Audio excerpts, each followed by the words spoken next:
You press it. Sorry, you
Ladies and gentlemen, the Alabama Senate will now come to order. Our prayer today will be delivered by Brother Joel P. Williams. Brother Williams is the state chaplain for Omega Psi Phi Fraternity Incorporated and is the guest of Senator Singleton. Brother Williams. Let us pray. Dear God, we pause just to say thank you. You've shown us mercy, you've shown us grace, you've shown us kindness. And as we gather in this session, oh God, we pray that you give us the courage to do the exact same for our brothers and sisters throughout the state of Alabama. May it be that in spite of what has occurred prior to, that in these last 7 days, we are not conformed to the pattern of this world, but transformed by the renewing of our minds. May it be, dear God, that the three that remain, faith, hope, and love, guide us. For you tell us that to act justly and to love mercy and to walk humbly is what you expect of us. So the policies, the legislation that is passed moving forward, may it then reflect those things that you've called us to do. May it be that we write genuine, equitable, sacrificial, and non-sanctimonious policies and practices that show our true love for our neighbors. We're grateful for the moment, the opportunity, and the occasion to uplift this great state. Be with us, O God. In your matchless name we pray. Amen. Amen. Thank you, Brother Williams. Today, the pledge will be led by Brother Malachi Reddick, Second Vice State Representative. Malachi. Attention, salute, pledge.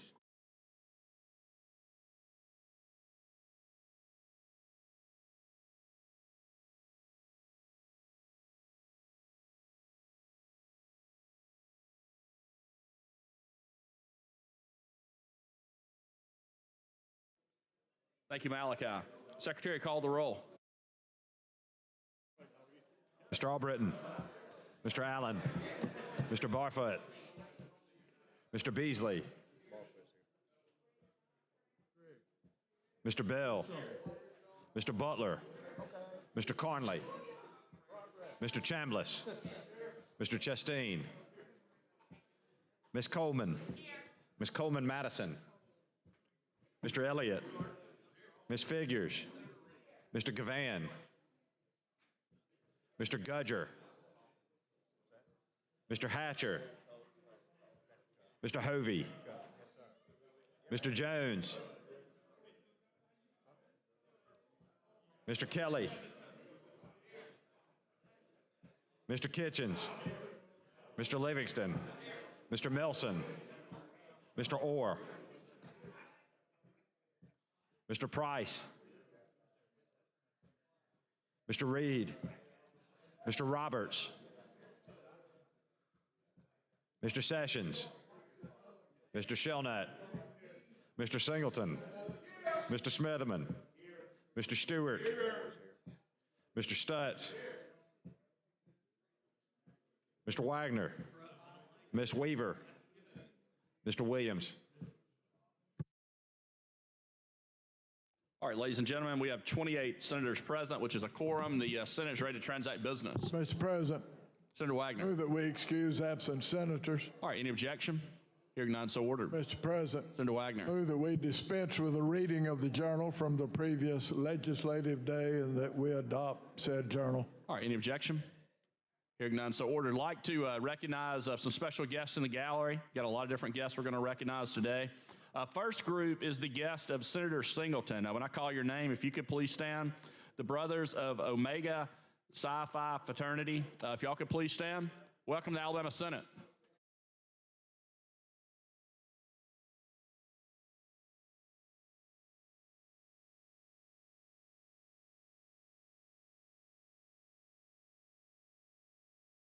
Next group, I need to recognize the Central Alabama Electric Co-op, the guest of Senator Chambliss, Senator Barfoot, and Senator Weaver. If y'all could please stand. Welcome to the Alabama Senate.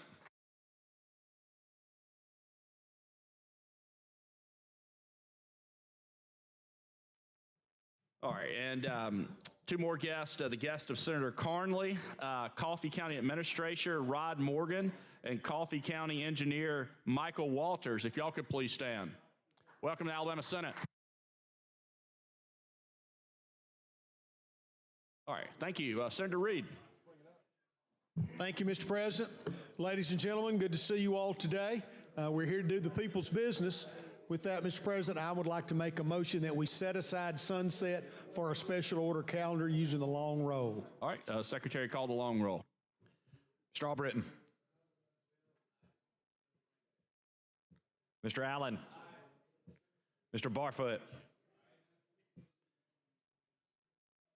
Mr. Beasley. Mr. Bell. Mr. Butler. Mr. Carnley. Mr. Chambliss. Mr. Chasteen. Ms. Coleman. Ms. Coleman-Madison. Mr. Elliott. Ms. Figures. Mr. Gavan. Mr. Gudger. Mr. Hatcher. Mr. Hovey. Mr. Jones. Mr. Kelly. Mr. Kitchens. Mr. Livingston. Mr. Melson.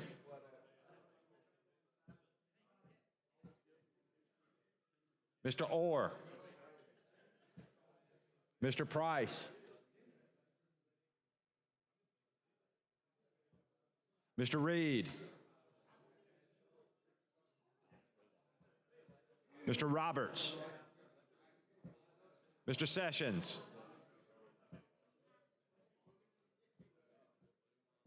Mr. Shelnut. Mr. Singleton. Mr. Smitherman. Mr. Stewart.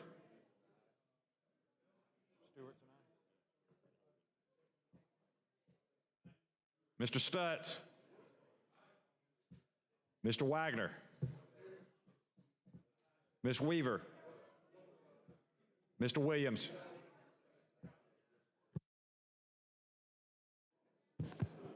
29 ayes, 0 nays. The motion passes. Mr. President, Senator Wagner. have a report from the Committee on Rules. All right, Secretary Reed received the report from the Committee on Rules. From the Committee on Rules, Senate Resolution Number 60, Special Order Calendar. Be it resolved by the Senate of the Legislature of Alabama that immediately upon the adoption of this resolution, the following business in the order set forth below shall be the special and paramount order of business for the 24th legislative day, taking precedence over the regular order of business or any pending or unfinished business. Introduction of bills, reports from standing committees, motions and resolutions, House messages. On page 10 of the calendar, Senate Bill 135 by Senator Jones and others regarding veterans. On page 51, Senate Bill number 60 by Senator Orr regarding the ports. On page 52, Senate Bill 319 by Senator Albritton regarding state agencies. On page 59, Senate Bill number 324 by Senator Coleman regarding elections. On page 58, Senate Bill 329 by Senator Barfoot regarding campaign advertisements.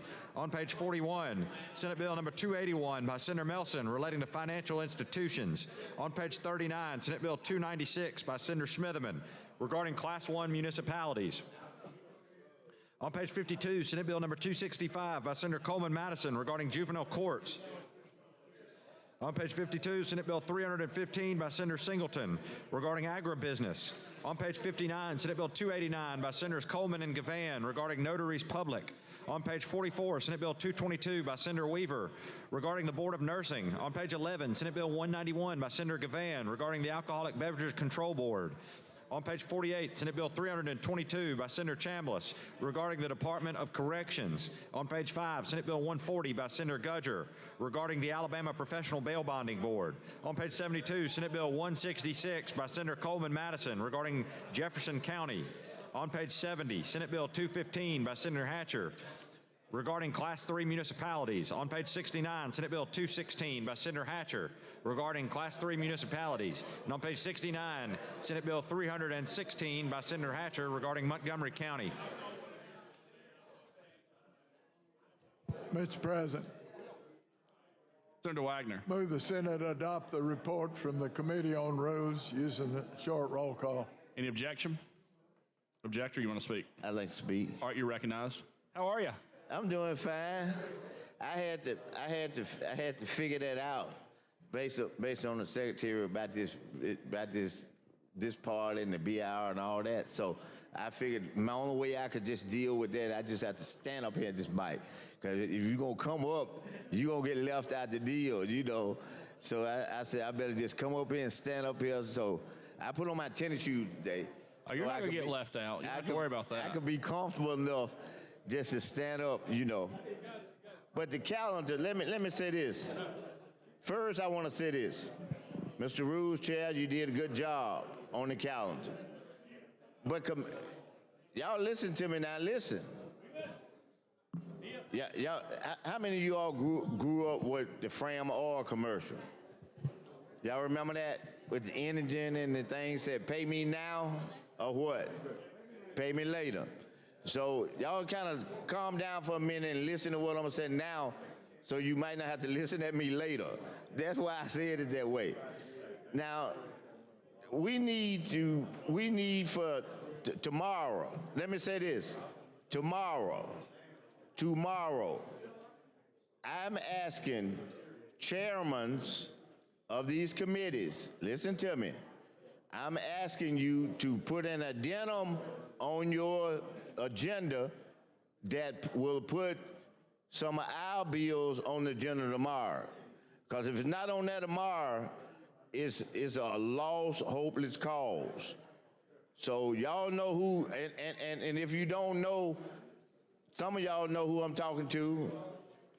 I can't speak about everybody over here, but I know a couple of bills. I got a couple of places that's sitting there, and they've been sedated. You know, when you have sedation, they've been sedated. And I'm trying to get that anti-sedation, needle, there you go, so they can come out of that coma that they're in. So then, and it might be one of them deeper comas. So I want y'all to listen to that. So yeah, I got on my desk all them calendars that y'all sent out.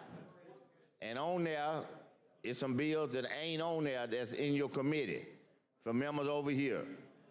And that's got a lot to do with what he has to do to work with y'all. That's what he has a lot to do with. Now, any influence that y'all have, listen to me now, I need y'all to listen. Any influence that you all have with the House in terms of the Rules Committee, in terms of our bills getting to the next phase, then maybe, why don't somebody do this? And if you need some time, I'll just talk this evening until we get it done. And then I ask for special permission from y'all to suspend the rules, or either, since we in sunset, let it be the last item. But we need a resolution from the Senate to the House asking them to quit reviewing our bills. That's the term they use. Reviewing our bills and putting our bills on and put them on the calendar. This review been going on for a long time down there. And now it's time to unreview. Okay? So I need somebody in here to do that now. So that's one of the keys I need today from you all. So if anybody would volunteer to do that, then I need you to. Otherwise, then we just have to work at it from up here. I have to try to do it from standing here, and I have to go do it with my friend over here, Miss Smith. I have to go over there to see her, you know, because we need to get the resolution. So I know y'all don't realize that's what's happening, but it's being reviewed now, and that's their process. Senator Smith, do you mind if I recognize some special guests in the gallery? Not at all, Mr. President. All right, appreciate it. I want to recognize some special guests in the gallery. When I call your name, if y'all could please stand. The guests are Senator Jones, Misty Ledbetter, Kyle and Tammy Strickland, Robert and Carrie Wood. If y'all could please stand. Welcome to Alabama Senate.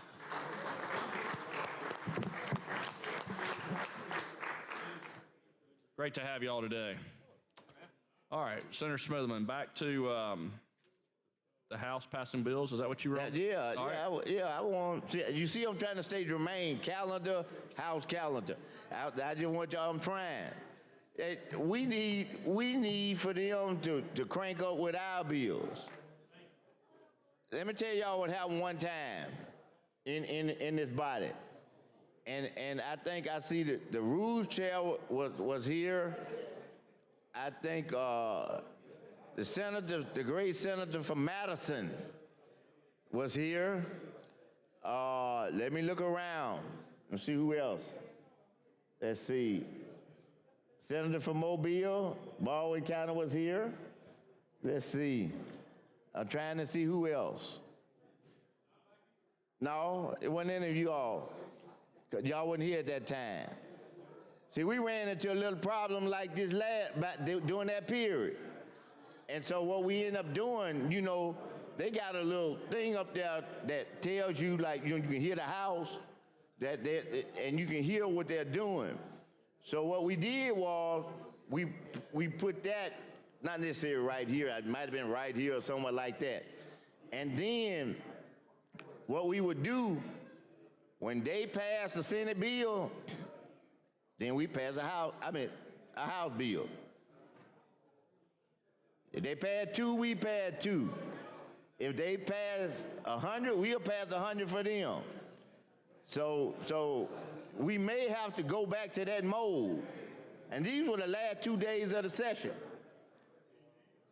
See? And the reason I'm saying that because sometimes the hunter doesn't have I'm trying to think of a nice word, the appetite to be the hunter. See, the hunter is the majority. Y'all the hunters. Just simply by being majority, okay? If we were majority, we'd be the hunters, okay? So that's the hunters. So what has to happen, the hunter is hunting the rabbit. So that's it. See, sometimes the rabbit have to help the hunter out. See, we gonna have to help y'all out to get the Senate bill rolling. See what I mean? See, that teamwork make a dream work. And see, that's what might have to happen in here. We, the rabbits, may have to go on and take care of the hunter and the rabbit. See what I mean? About that issue. So that's why I'm talking to everybody about it. So when you see me, you say, oh, he's trying to help me. You know what I mean? That's what I want you to know, because I'm not just sending a list. You see what I mean? Saying, just put these on, or just put the ours on, or whatever. No, I said Senate. That's everybody. Okay? So when I'm up here doing that, I'm helping everybody. I just want them to know, don't say, why is Bill doing this? I'm trying to help you. Let me help you. That's all I'm saying. So I wanted to kind of lay the predicate a couple of days ahead of time, so I wouldn't be here the last day saying that stuff. You see what I mean? Because their process is a little different from ours. So you got to tell them way in advance what you need them to do so they can go through their process and picking whatever they do to do that. Okay? Now, and let's hope that they will do like we do, and that is they will, even if it's something they have to put an amendment on, they'll do it and send it back. Because see, the other thing is this. Imagine this. They said, well, we ain't gonna do that. You gonna say, Smellman, okay, what next move? The next move gonna be this then. Put your calendar together, put your House bills on there, and substitute them for Senate bills. Send them right back down there. See what I'm saying? It's a way. You understand? Oh, we can handle it. Yeah, I ain't worried. I know we're going to take care of that problem one way or the other. So then the companion bill is the Senate bill, not the House bill that's coming this way. They will pass, won't they pass Senate bill then? That's right. If they want the issue, especially if it's local, boy, they'll pass them. See, we got the formula up here. Ain't no problem. So that's why I'm trying to pre-tell them. See, they listen to us when we be talking up here too. So I'm trying to pre-tell them, look, quit reviewing and just go on and put them on the agenda. See if we can get them through amend them, and we can, concur, non-concur, conference, not, whatever like that. So that's what I hope happens. Okay? I hope that happens, and that's why I took this time, because I wanted to be able to talk to them. So I'm really talking to the House. I'm just kind of letting y'all hear my conversation, and know what I'm talking about. Cause we in this together now. Remember, I'm saying Senate. So that means that's 35 when I said Senate. Yeah.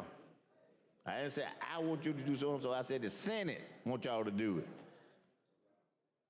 Teamwork, what? Make the dream work. Yep. So that's what we're trying to do here. Now, I'm gonna tell y'all ahead of time. If we get to where my bill is, I'm gonna ask y'all to let me carry it over. I know we can't do no call of the chair, but I'm gonna ask you to let me carry it over. And that's because it's a great bill. It's a great bill. But I'm trying my best to see if I can work that out, without, having the necessary to have that. Because that bill that I have on here, that just codifies the federal law for failing schools. I took that straight from the federal law. And that's what it does. It's just the problem is we have a board that some kind of way want to give their own interpretation to the federal law. Senator Smithman, you care if I recognize some more guests in the gallery? Not at all, Mr. President. I didn't want to interrupt you. Thank you. All right, I want to recognize some special guests in the gallery. The guest of Senator Orr, Senator Singleton. When I call your name, if y'all could please stand. Ho Chi Minh City University of Education, President Son, and 7 delegation members. If y'all could please stand. Welcome to Alabama Senate.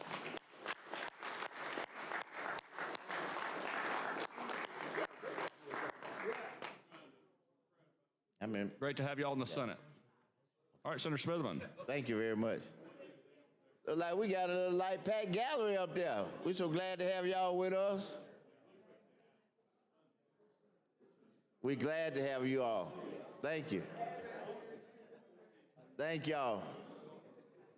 So y'all can come and hear me talk now so you can vote for me later. But now, yeah, the bill I was telling y'all about, that's what I'm trying to, how you try to work through things with people? So I'm trying to work through it, so that's why I'm asking you all to let me carry it over. And but I want to thank my committee chair. I see him walking by me right here. I appreciate what he did in that. I appreciate my rules chair. I mean, you put it right where it needs to be. So it's nothing about that. It's just that I'm gonna try to work with them. You know what I mean? You try, if you can, try to work with them, and I'm gonna try my best with that. But now if it doesn't, I'm like Paul Revere. I shall return. I shall return with that. Now, let me see. Let me see what we got on here.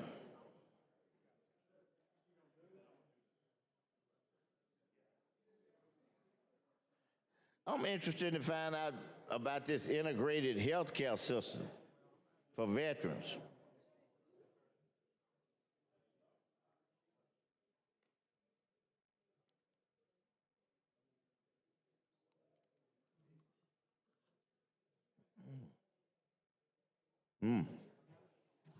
Okay.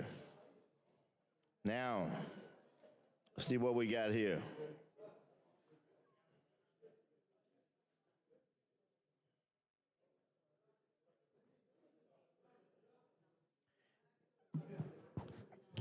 I want to find out about the next one. That's SB 60.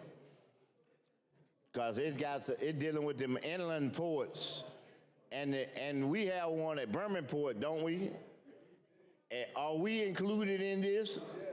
We are. So what you trying to say is I'm going to be all right. I don't need to ask no questions because we included. If we include it, then that's all I need to know. Okay, okay. We're getting a little verification by a reliable source. So if that source says yes, I won't have to say nothing else. I'm gonna say it just like that. I won't say nothing else. Okay, so let's see.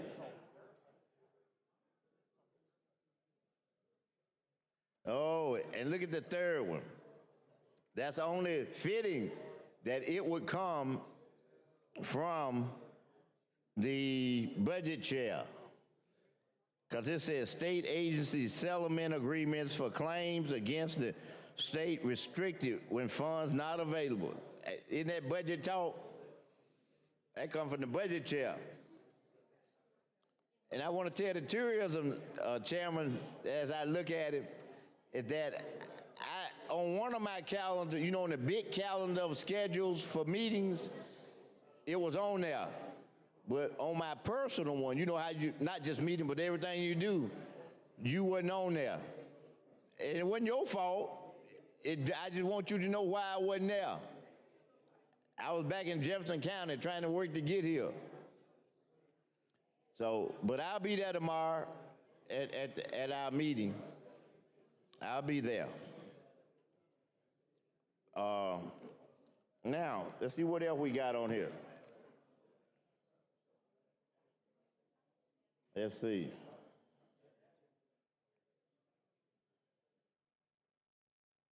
Look at him. Oh, so we trying to get a handle on this advertising rates charges. That's my duty chair. So I want to find out what we're trying to do on that, you know, as well. That's SB 329. That's from using a merchant category code. Now, what's this 281? That's dealing with these firearms. I got to find out what that is. That's a good bill.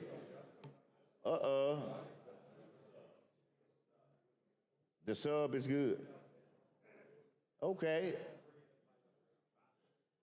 All right, Senator Smitherman, the time's expired. Do you have any objection to using the previous roll? No, I don't. Okay. All right. That was the motion, so ordered. Mr. Albritton, Mr. Williams.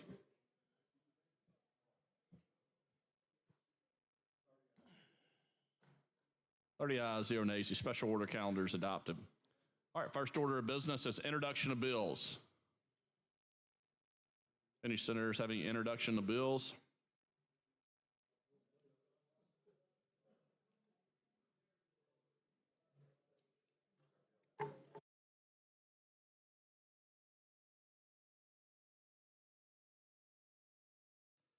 Senate Bill number 337 by Senator Albritton regarding supplemental appropriations is referred to the Committee on Finance and Taxation General Fund.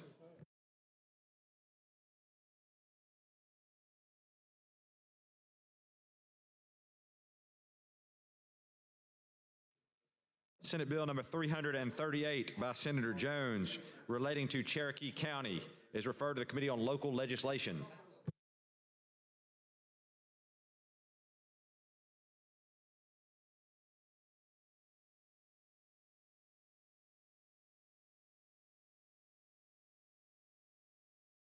All right, any other introduction of bills? All right, if not, move on to committee. Secretary, call the first committee.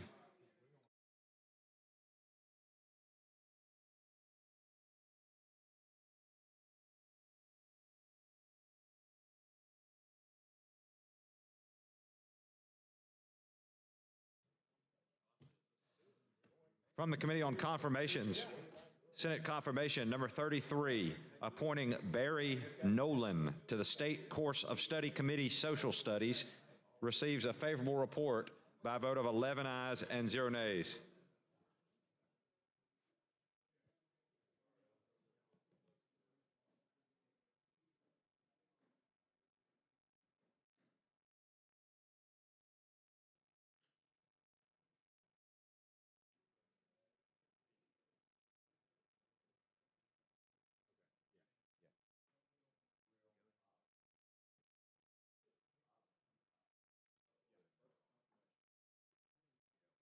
All right, Marcy, you ready for confirmations? All right, Senator Weaver. Mr. President, I move that the Senate confirms Barry Nolan to State Course of Studies Committee using previous role with no objection. All right, any objection? Hearing none, so ordered. Mr. Albritton, Mr. Williams, 30 ayes, 0 nays. Barry Nolan's confirmed. Secretary, call next confirmation.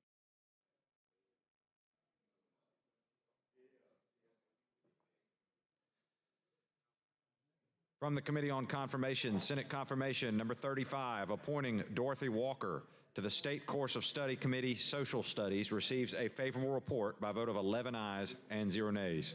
Senator Weaver. I move that the Senate confirms Dorothy Walker to the State Courses of Study Committee using previous role, no objection. All right, any objection? Hearing none, so ordered. Mr. Albritton, Mr. Williams, 30 ayes, 0 nays. Dorothy Walker is confirmed. Secretary, call next confirmation.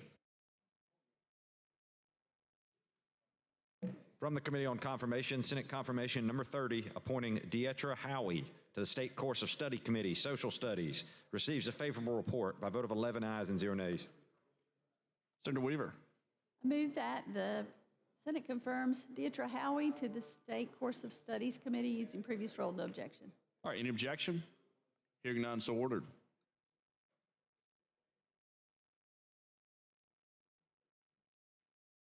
Mr. Albritton, Mr. Williams, 30 ayes, 0 nays. Dietra Howie is confirmed. Secretary, call next confirmation.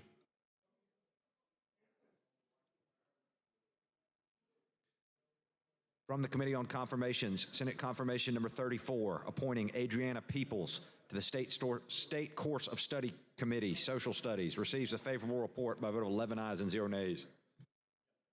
Senator Weaver. Mr. President, I move the Senate confirms Adriana Peoples to the State Course of Study Committee using previous role with no objection. All right, any objection? Hearing none, so ordered. Mr. Albritton, Mr. Williams, 30 ayes, 0 nays. Adriana Peoples is confirmed. Secretary, call next confirmation.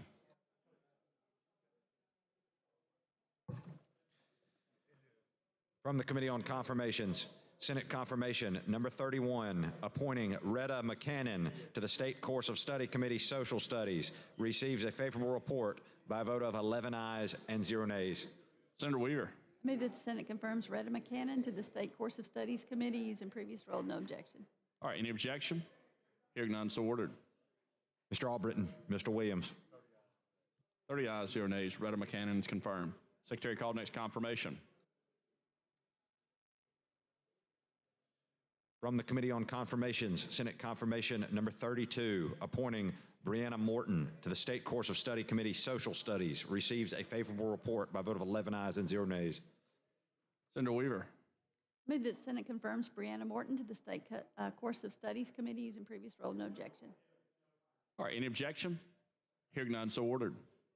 Mr. Albritton, Mr. Williams, 30 ayes, 0 nays. Brianna Morton's confirmed. Secretary, call next confirmation. from the Committee on Confirmation, Senate Confirmation number 29, appointing Martha Boyer to the State Course of Study Committee, Social Studies, receives a favorable report by a vote of 11 ayes and 0 nays. Senator Weaver. Move that the Senate confirms Martha Boyer to the State Course of Studies Committee using previous role, no objection. All right, any objection? Hearing none, so ordered. Mr. Albritton, Mr. Williams, 30 ayes, 0 nays. Martha Boyer is confirmed. Secretary, call next confirmation.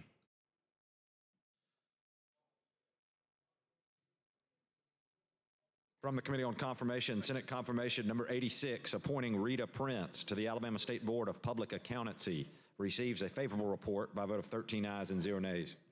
Senator Weaver. Move that the Senate confirms Rita Prince to the Alabama Board of Public Accountancy using previous role, no objection. All right, any objection? Hearing none, so ordered. Mr. Albritton, Mr. Williams, All right, 30 ayes, 0 nays. Rita Prince is confirmed. This concludes confirmations. Thanks, Senator Weaver. All right, Secretary, call the next committee, please. from the Committee on Tourism, House Bill number 354 receives a favorable report by a vote of 10 ayes and 0 nays.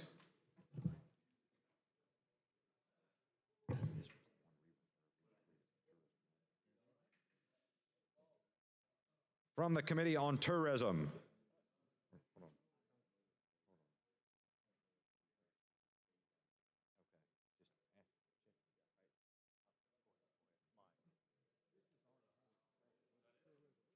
one second, we're looking at something real quick.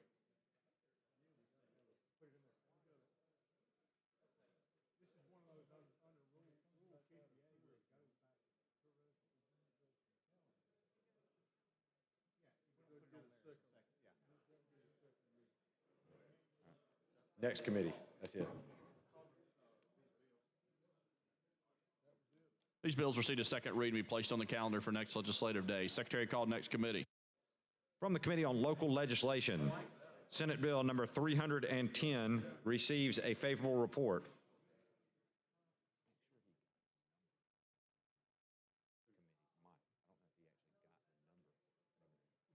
Yeah, make sure he got all that. From the Committee on Local Legislation, House Bill number 304 receives a favorable report.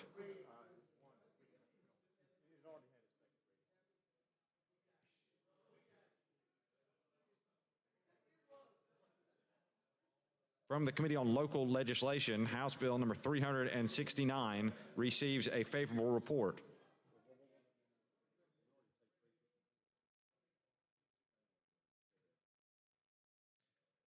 From the Committee on Local Legislation, House Bill number 370 receives a favorable report.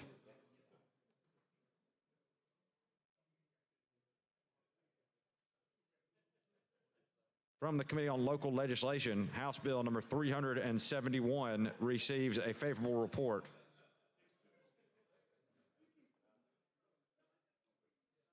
From the Committee on Local Legislation, House Bill number 58 receives a favorable report. Mr. President, the request title be read. All right, Secretary, read the title.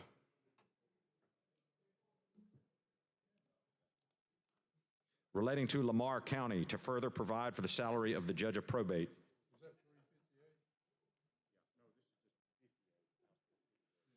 From the Committee on Local Legislation, House Bill number 427 receives a favorable report.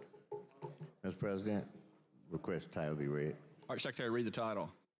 Relating to Lamar County to amend Act 2023-62 of the 2023 regular session, now appearing as Section 453881.60 of the Code of Alabama 1975, authorizing the judge of probate of Lamar County to set and collect a mail fee for the renewal of motor vehicle license registration and business license by mail or through the internet, to include boat licenses and any other licenses deliverable by mail in the authorization for a mail fee.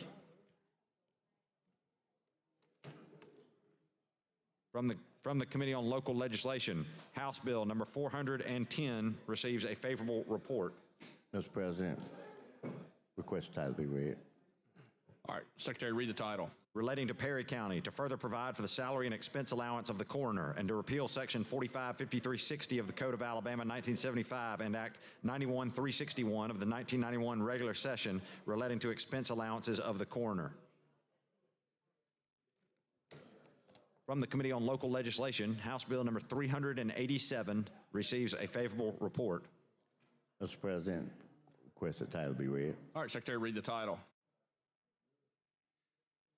To authorize the governing body of the City of Trussville, pursuant to Section 217 of the Constitution of Alabama 2022, to increase for public school purposes the rate at which there is levied and collected by the city on all taxable property situated within the city, the ad valorem tax authorized by Section 216.04 of the Constitution of Alabama of 2022, and an election held in the city of February 25th, 2014 to a maximum rate for any tax year of the city which is equal to $1.99 on each $100 of assessed value.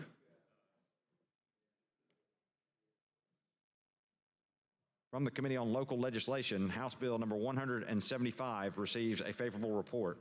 Mr. President, request the title be read. All right, Secretary, read the title.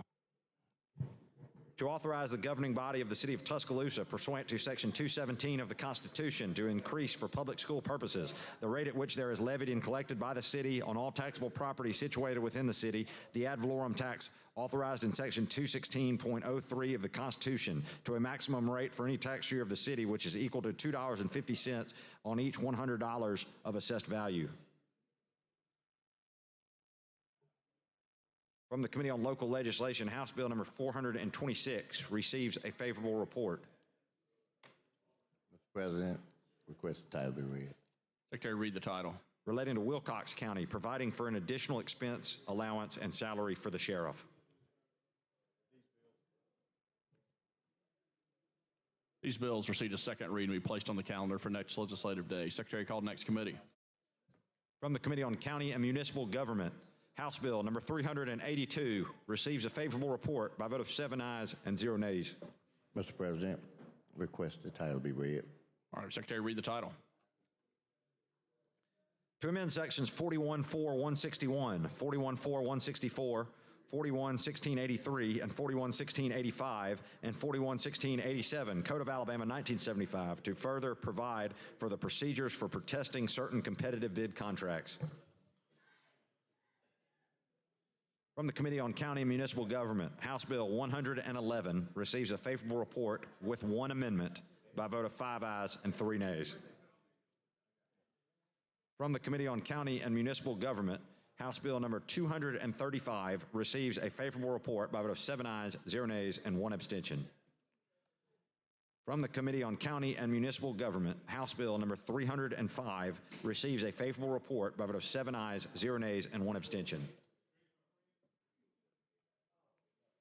From the Committee on County and Municipal Government, House Bill number 318 receives a favorable report by a vote of 8 ayes and 0 nays. From the Committee on County and Municipal Government, House Bill number 335 receives a favorable report by a vote of 8 ayes and 0 nays.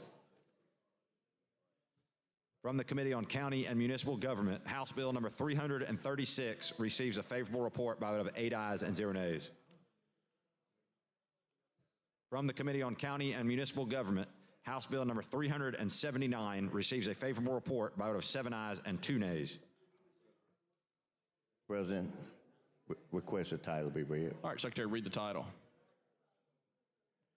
Relating to county boards of equalization to amend Section 4032, Code of Alabama 1975, to provide for the appointment of additional board members in certain counties, to provide further for the qualifications and to revise the nomination procedure for board members in certain counties, to provide further for the decisions of certain boards, and to provide for the employment of county appraisal staff in certain counties. From the Committee on County and Municipal Government, Senate Bill number 327 receives a favorable report with one amendment by a vote of 9 ayes and 0 nays.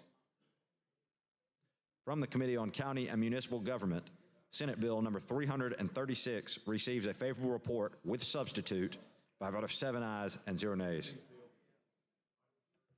These bills received a second reading and be placed on the calendar for next legislative day. House messages. That concludes committee reports. All right, now move on to motions and resolutions. Mr. President, Senator Orr. I have a resolution. All right, Secretary, read and receive the resolution.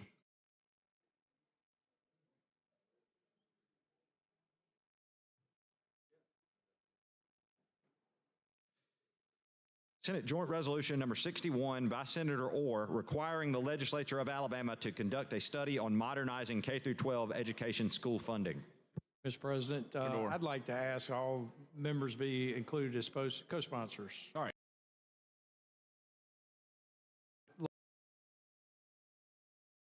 Resolution. All right, any objection? All right, hearing none, so ordered. All those in favor say aye. Aye. Any opposed? Resolution's adopted. Thanks, Senator Orr. All right, any other motions or resolutions? Mr. President. Senator Beasley. All right, Secretary, read and receive the resolution.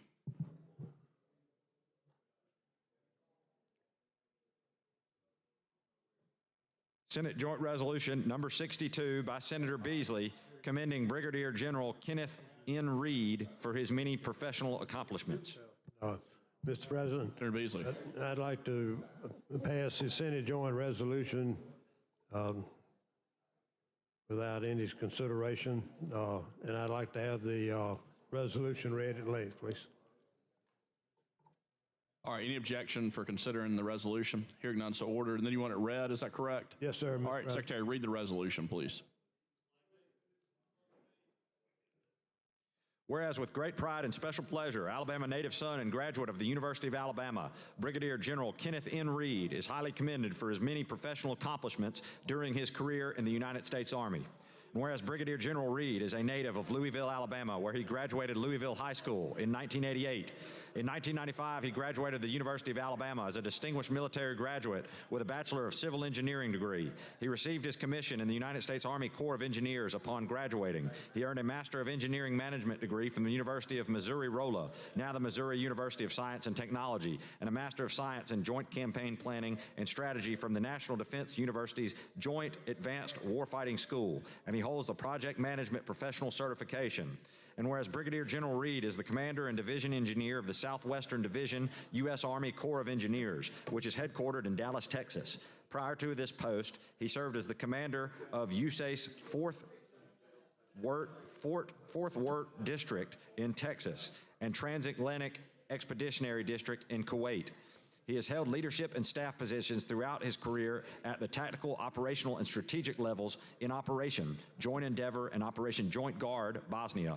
He served as company commander during Operation Iraqi Freedom, and his success led him to key developmental assignments in the 36th Engineer Brigade at Fort Hood and in Afghanistan. He also served as aide-de-camp for the commanding general in Washington, D.C. And whereas Brigadier General Reed's awards and decorations include the Legion of Merit, Bronze Star, Defense Meritorious Service Medal, Army Commendation Medal, Navy Marine Corps Commendation Medal, Army Achievement Medal, Humanitarian Service Award, Combat Action Badge, Parachutist Badge, and the Silver and Bronze Order of the Army Engineers Association de Fleury Medal. Now therefore be it resolved by the Legislature of Alabama, both houses thereof concurring, that Brigadier General Kenneth N. Reed is highly commended for his many professional accomplishments throughout his career, and the resolution is offered to him as evidence of our high regard with sincere appreciation for his service to the U.S. Army, with best wishes for continued success and prosperity.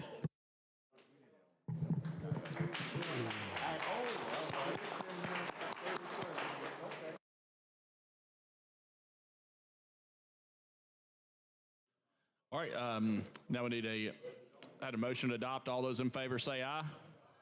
Any opposed? All right, resolution's adopted. All right. Mr. President, Senator. I have a Senate joint resolution I'd like to offer. All right, Secretary Reed received the resolution.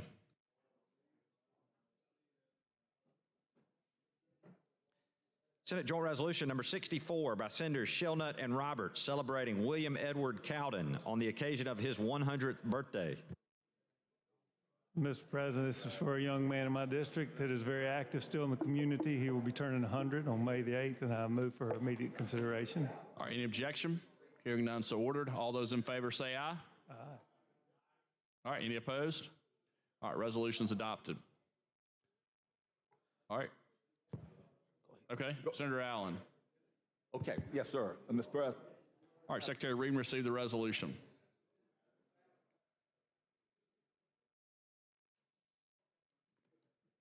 Senate Joint Resolution number 64 by Senator Allen, mourning the death and celebrating the life of Stephen Charles Sloan.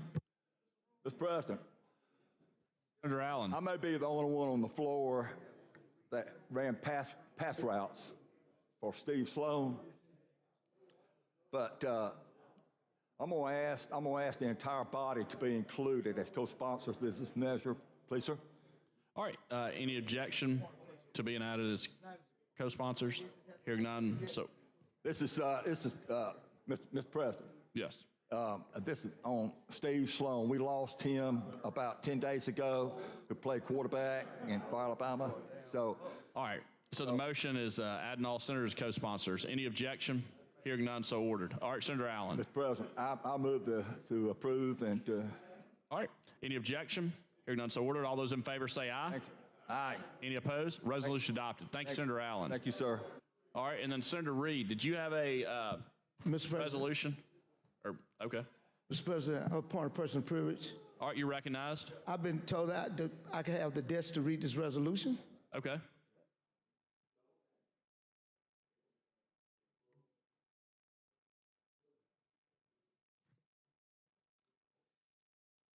Senate resolution recognizing April 23, 2024 as Omega Psi Phi Fraternity Incorporated Day in Alabama by Senator Singleton. Whereas we are pleased to recognize April 23, 2024 as Omega Psi Phi Fraternity Incorporated Day in the state of Alabama. And whereas a nonprofit social and service-based organization, Omega Psi Phi Fraternity Incorporated was founded on November 17, 1911 on the campus of Howard University in Washington, D.C. There are now more than 700 chapters located in the United States and around the world. Whereas Mr. Darrell Sinkfield of Montgomery, Alabama serves as the Omega Day chairman, Mr. Darrington Dames of Huntsville, Alabama serves as the 19th State of Alabama representative of Omega Psi Phi Fraternity. Mr. Christopher A. Brooks of Birmingham serves as the 25th 7th District Representative of Omega Psi Phi Fraternity Incorporated. Whereas Omega Psi Phi Fraternity Incorporated has continuously played a progressive, cooperative, and constructive role in the civic and political life of our communities, the nation, and worldwide for more than 100 years. Now, therefore, be it resolved by the Senate of the Legislature of Alabama that we take great pleasure in recognizing April 23, 2024 as Omega Psi Phi Fraternity Incorporated Day in Alabama, and it is directed that a copy of this resolution be presented to Brother Jerome Sanders, who serves as state representative of the organization, with highest praise and sincere best wishes for all future endeavors. Signed, Patrick Harris, Secretary of the Senate, and Will Ainsworth, Lieutenant Governor. All right. Thanks, Senator Singleton. Mr. President. Yeah, all right. Senator Reed. Thank you, Mr. President. Mr. President, I have a resolution that I'd like for the desk to receive and read the resolution that's related to Southern Legislative Conference. All right, Secretary Reed, and receive the resolution.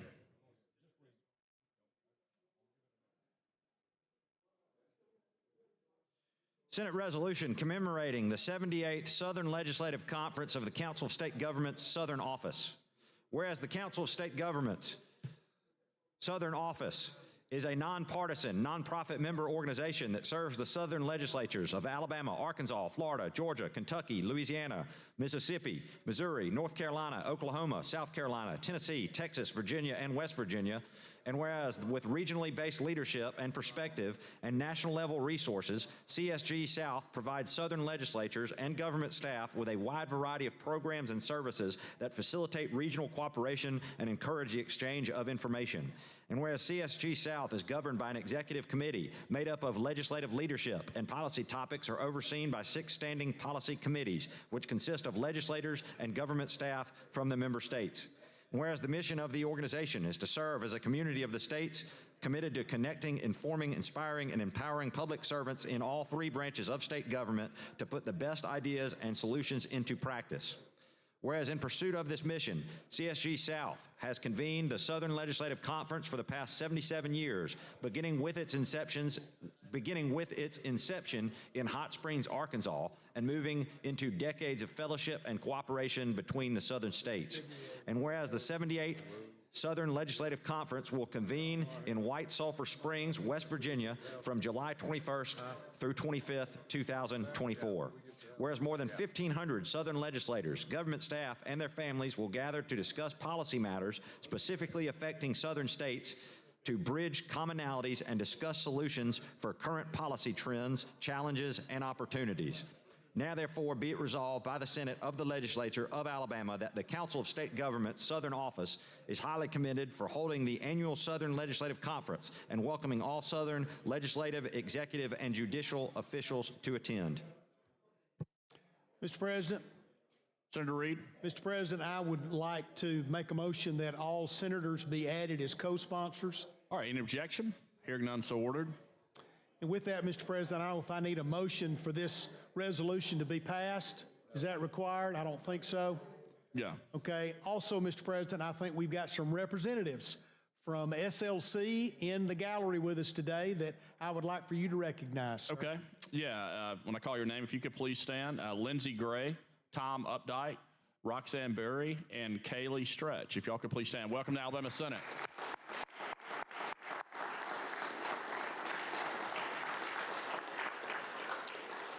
Thank you so much, Mr. President. We're excited to continue to be working in collaboration with SLC and would remind everyone that after West Virginia, Alabama, in Birmingham, Alabama, will host the next SLC conference. All right, and then a motion for passage. Yes, sir, using long roll. All those in favor say aye. Any opposed? All right, resolution's adopted. Thank you, Mr. President. All right, any other motions or resolutions? All right, now House messages. All right, Secretary, call the first House message. Message from the House. Mr. President, the House of Representatives has amended as therein shown and is amended is passed the following Senate bill and returns same herewith to the Senate. Senate Bill number 253, establishing the Alabama Workforce Pathways Act. Signed, John Treadwell, Clerk. Mr. President. Senator Chastain. May I be recognized? You're recognized. Thank you. Members, this is a Workforce Pathways bill that we passed last week. These are friendly amendments. It talks about developing the curriculum for the students that are in the workforce pathway, and also for the Department of Education having a diploma with a seal for those students who earn that workforce pathway credential that they can use to take that into the workforce. These are friendly amendments, and I would concur with these. All right, you'd like to use previous roll? Previous roll without question. Any objection? Hearing none, so ordered. Mr. Albritton. Mr. Williams. 30 ayes, 0 nays. The Senate concurs on Senate Bill 253. And Senator Chastain, appreciate your leadership on that. Thank you, Mr. President. Thank you. Members. All right, Secretary, call next House message. Message from the House. Mr. President, House of Representatives has amended as therein shown and is amended has passed the following Senate bill and returns same herewith to the Senate. Senate Bill 252, creating the Alabama Growth Alliance.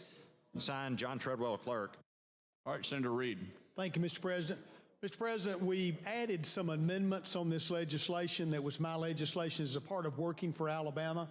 And then we had some changes of which I think the attitude of the Senate is still that we need to review this a little further. So I'm going to make a motion that we go to conference on this legislation. Okay, and using previous roll, yes, sir. All right, any objection? Hearing none, so ordered. Mr. Albritton. Mr. Williams. 30 ayes, 0 nays. The Senate non-concurs and goes to conference. The conferees are Senator Reed, Senator Chambliss, and Senator Stewart. Thanks, Senator Mr. Reed. President. All right, Secretary, call the next House message.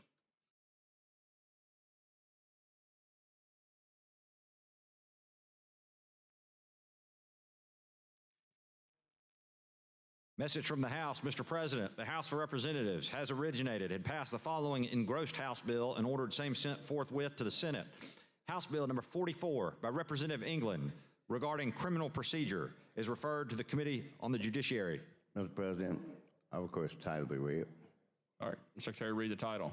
Relating to criminal procedure to require the Alabama Department of Corrections to provide an opportunity for each detained individual the agency holds in custody to provide certain information to be included in the individual's custodial record and to require the department to notify a detained individual's emergency contacts in certain circumstances.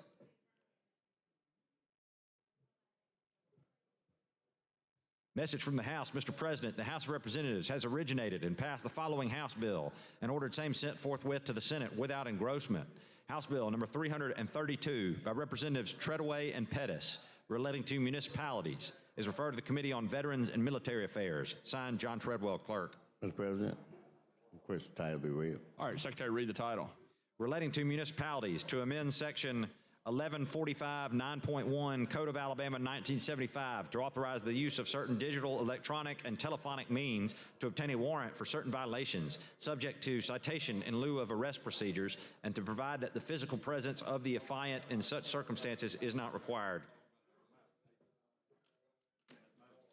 Message from the House. Mr. President, the House of Representatives has originated and passed the following engrossed House bill and ordered same sent forthwith to the Senate.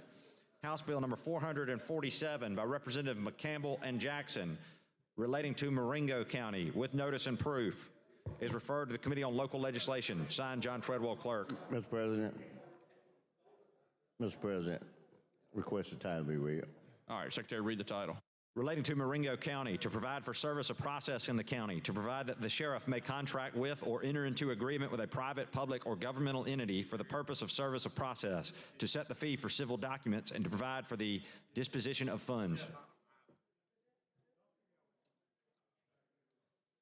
Message from the House. Mr. President, the House of Representatives has originated and passed the following engrossed House bill and ordered same sent forthwith to the Senate.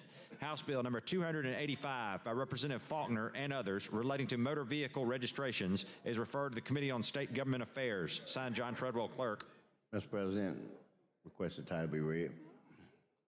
Secretary, read the title.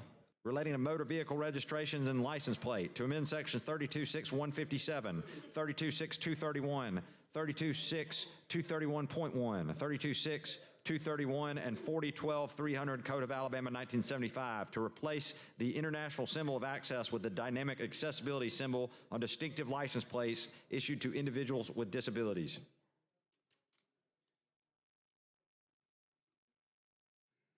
Message from the House. Mr. President, the House of Representatives has originated and passed the following House bill and ordered same sent forthwith to the Senate without engrossment. House Bill number 418 by Representatives Kirkland and Underwood, related to the State Licensing Board for General Contractors, is referred to the Committee on Fiscal Responsibility and Economic Development. Signed, John Treadwell, Clerk. Message from the House. Mr. President, the House of Representatives has originated and passed the following House bill and ordered same sent forthwith to the Senate without engrossment. House Bill 334 by Representative Almond and others relating to the Alabama Crime Victims Compensation Commission is referred to the Committee on Finance and Taxation General Fund. Signed, John Treadwell, Clerk. Mr. President, request the title be read. All right, Secretary, read the title.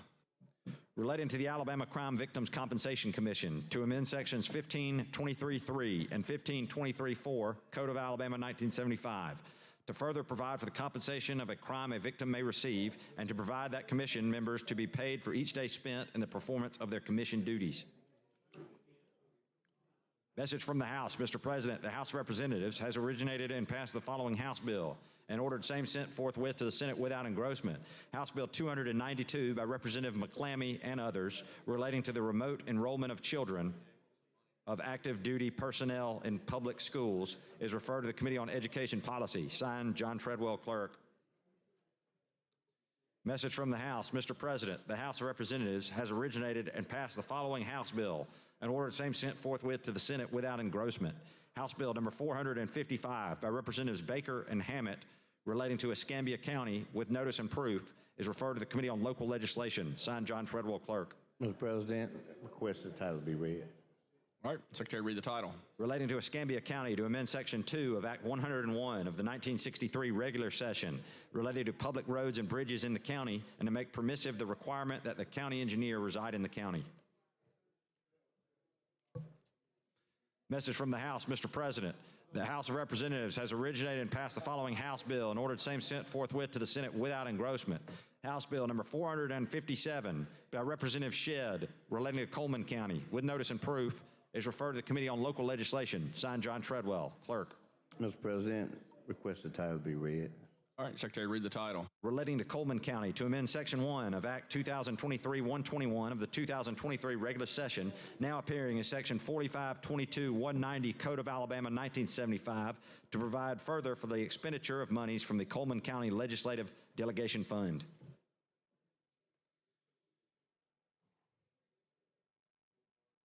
Message from the House. Mr. President, the House of Representatives has originated and passed the following House bill and ordered the same sent forthwith to the Senate without engrossment. House Bill 450 by Representative Starnes, proposing a constitutional amendment relating to Autauga County, is referred to the Committee on Local Legislation. Signed, John Treadwell, Clerk. Ask for the title be read, Mr. President. All right, Secretary, read the title.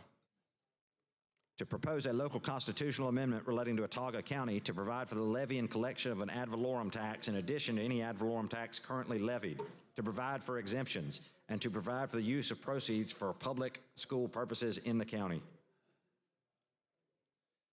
Message from the House. Mr. President, the House of Representatives has originated and passed the following House bill and ordered same sent forthwith to the Senate without engrossment. House Bill number 433 by Representative McClammy and others regarding Montgomery County with notice and proof is referred to the Committee on Local Legislation. Signed, John Treadwell, Clerk. Mr. President, at request the title be read. All right, Secretary, read the title. To authorize the Sheriff of Montgomery County to establish procedures to make limited purchases using a credit card provided the proper procedures are followed. Message from the House, Mr. President. The House of Representatives has originated and passed the following House bill and ordered same sent forthwith to the Senate without engrossment. House Bill 454 by Representative Robertson relating to Claiborne County is referred to the Committee on Local Legislation. Signed, John Treadwell, Clerk. Mr. President, request the title be read. All right, Secretary, read the title.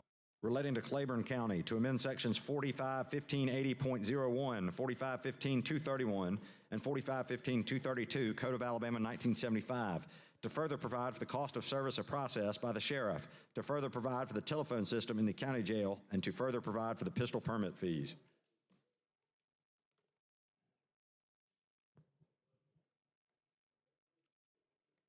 Message from the House, Mr. President. The House of Representatives has originated and passed the following House bill and ordered same sent forthwith to the Senate without engrossment. House Bill number 462 by Representative Lawrence with notice and proof relating to Wilcox County is referred to the Committee on Local Legislation. Signed, John Treadwell, Clerk. Mr. President, request the title be read. Secretary, read the title. Relating to Wilcox County, providing for an additional expense allowance for the tax assessor and tax collector.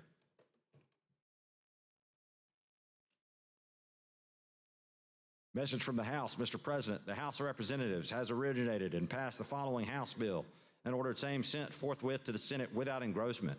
House Bill number 19 by Representative Kirkland, a proposed constitutional amendment relating to Jackson County, is referred to the Committee on Local Legislation. Signed, John Treadwell, Clerk. Mr. President, request the title be read. All right, Secretary, read the title. To propose an amendment to the Constitution of Alabama 2022 relating to Jackson County, to authorize the mayors of municipalities in the county to participate in the employees' retirement system of Alabama under the same terms and conditions as other employees in the same retirement system. This concludes House messages. All right, now, Secretary, call the first bill.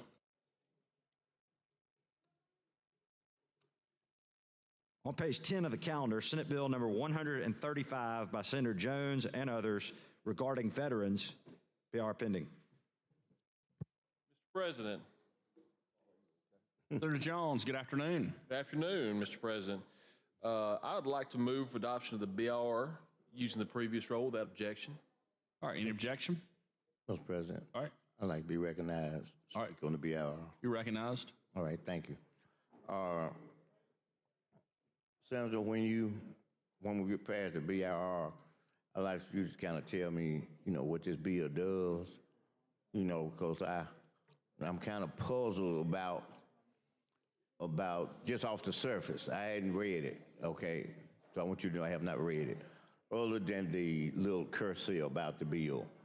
But I'm just a little, not confused, but a little, can't connect the dots where the veterans are federal issues and we on the state saying we getting ready to do something. So I'm trying to see if there's something new that we're gonna do to help them, or is it something that's in conjunction with the federal government they're doing, we're gonna help?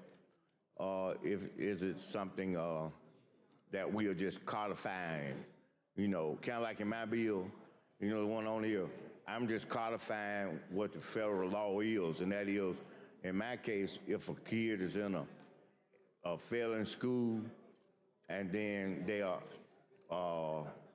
and they have the grades and they meet the requirements, then they can move to a non-failing school. Mine, the difference in it just talks about in class 1 municipalities, okay? So I'm not affecting y'all or anything. It just, we got a few little internal problems we got to straighten out. And but in the case, so you see what I'm saying? That's the relationship to federal to what the state does, and actually it's what the local people will have to do, okay? So in this one, when we get to that point, if you will explain that to me so I can see the relationship between that and the relationship between as it relates to the state, okay? So hopefully when we get to that point, we'll, do that. And I'm gonna yield to you to do that, so I want you to know this, I'm not sitting here planning on taking any specific amount of time, when it comes to when we get on the bill or anything. But in some of these bills, the conversation may extend because, as we get into it, to get a better understanding. Some of them may not need any at all, so I was kind of talking about the calendar in general. So I had kind of said that way, so don't think that I'm, I may not have no more questions after you explain it, but if I do, they'll be genuine questions, is what I'm saying. Fair enough. Yeah, it's not gonna be, I want to thank the rules chair. He, put together a good calendar. He really did. He reached and tried to find he didn't have much to work with, but the stuff that he did a good job on it. So, you know how that is. A lot of times, we don't understand that that's where the rubber meets the road because of the position that he's in. But it's just like driving on some tires on the road that only has about 15% tread left in them. You have to drive real steady and easy when you're turning, when it's raining and slick, because you don't have anything to grab hold to.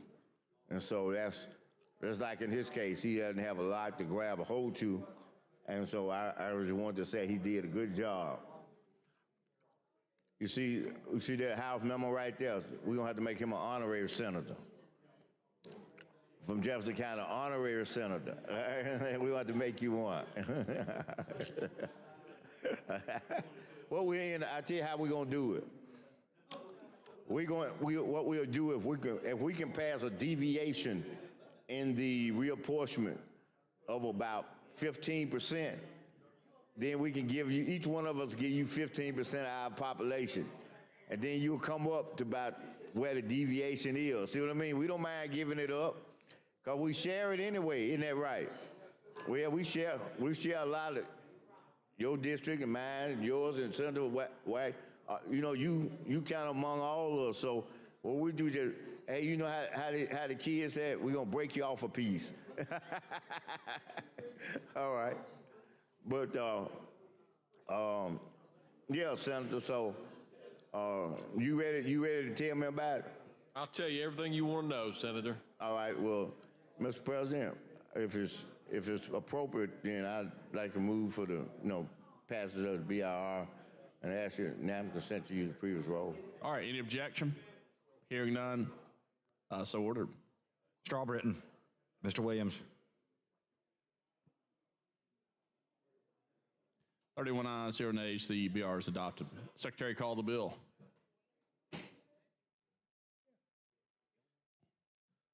On page 10 of the calendar, Senate Bill 135 by Senator Jones and others regarding veterans. Mr. President. Senator Jones. I have a substitute. All right, Secretary, read and receive the substitute.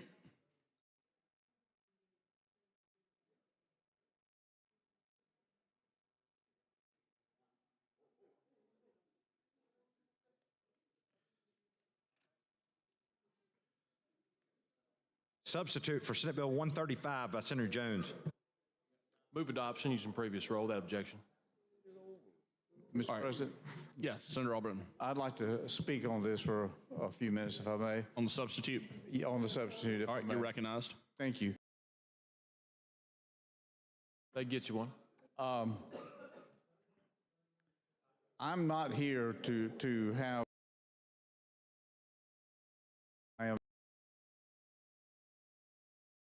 or anything else. And I know that my colleague across the way has been working diligently to find a path to bring this about. And I don't have the substitute directly in front of me. I have the bill as originally brought in, and that's what I want to speak to, because I think that my concerns are valid and true on all of this.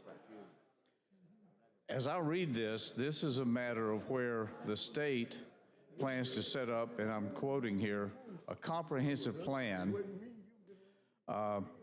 of the Alabama Department of Veterans Affairs to establish, operate statewide integrated health care system dedicated to Alabama veterans and their immediate families to deliver primary care, behavioral health care, and social services to these people.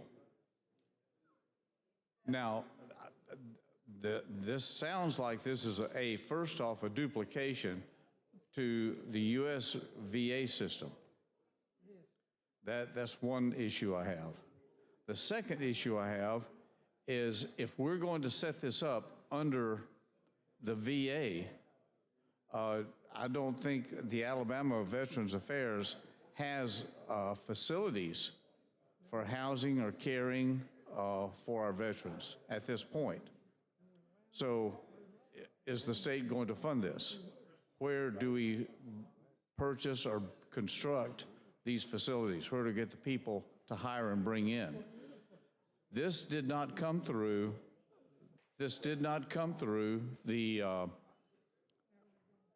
general fund or any of the budgetary committees.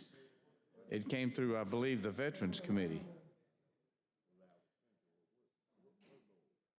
I believe that we're getting into an area that's difficult. Now, I know that this appears to be maybe just a shell. We're just going to set this up, and then if we get the money, we can do it. Well, if we obligate the state and put this agency under statute to do this, then we're faced with a problem of suits that's going to come to us from everybody to try to force us to do what we tell them to do. I think, and I know here I'm seeing a copy of the substitute here, the Alabama Department of Mental Health is the state's lead agency for this act, as well as the expert in the following areas. It names all the other areas and such that's there. The problem is, if we're going to deal with the mental health of the VAs on this, under this area, should we cannibalize or take out of the mental health for the funding and for the personnel to handle it? How do we propose to shift and deal with those? I applaud the efforts. I'm a vet, okay? I've served in the Air Force, active duty. I've served in the Navy, active duty. I've served on board ship, active duty. All of my brothers have served in the military, Marine Corps, Air Force. I understand military vets. I understand and have seen people that need help on the veteran side. I understand the frustrations that we have when we try to go through the federal system and the faults that come into play with the bureaucracy that's involved. But you cannot fix a bureaucracy by creating another bureaucracy. You can't create or help people get through the layers of government when you add another layer. This is what we're doing here. I will be voting no on this bill. I will vote no on the subs. I will vote no all the way through. I want you to understand why. I'm as sensitive as the next guy when it comes to folks that need help. But we've got to deal with it in a real way and not in the way that's going to further exacerbate the problem. Good government is smaller government. Good government does not include adding layers of government. You don't come about in saving money by spending more money. If you already have agencies, and we already got at least 3 agencies that's trying to do these services. You've got Department of Mental Health, we've got DHR that provides so much more mental health to others, and then you've got the VA, and then you've got other insurances and programs that's out there. And to create another agency without a budget, without facilities, without the infrastructure, That has to be started from scratch, I think, is the improper way. With that, Mr. President, I've said my piece and I've explained, I think, what I'm going to be doing and why. I'll sit down and shut up and wait for the vote. All right, thanks, Senator Albritton. All right, Senator Butler. Thank you, Mr. President. Senator Jones,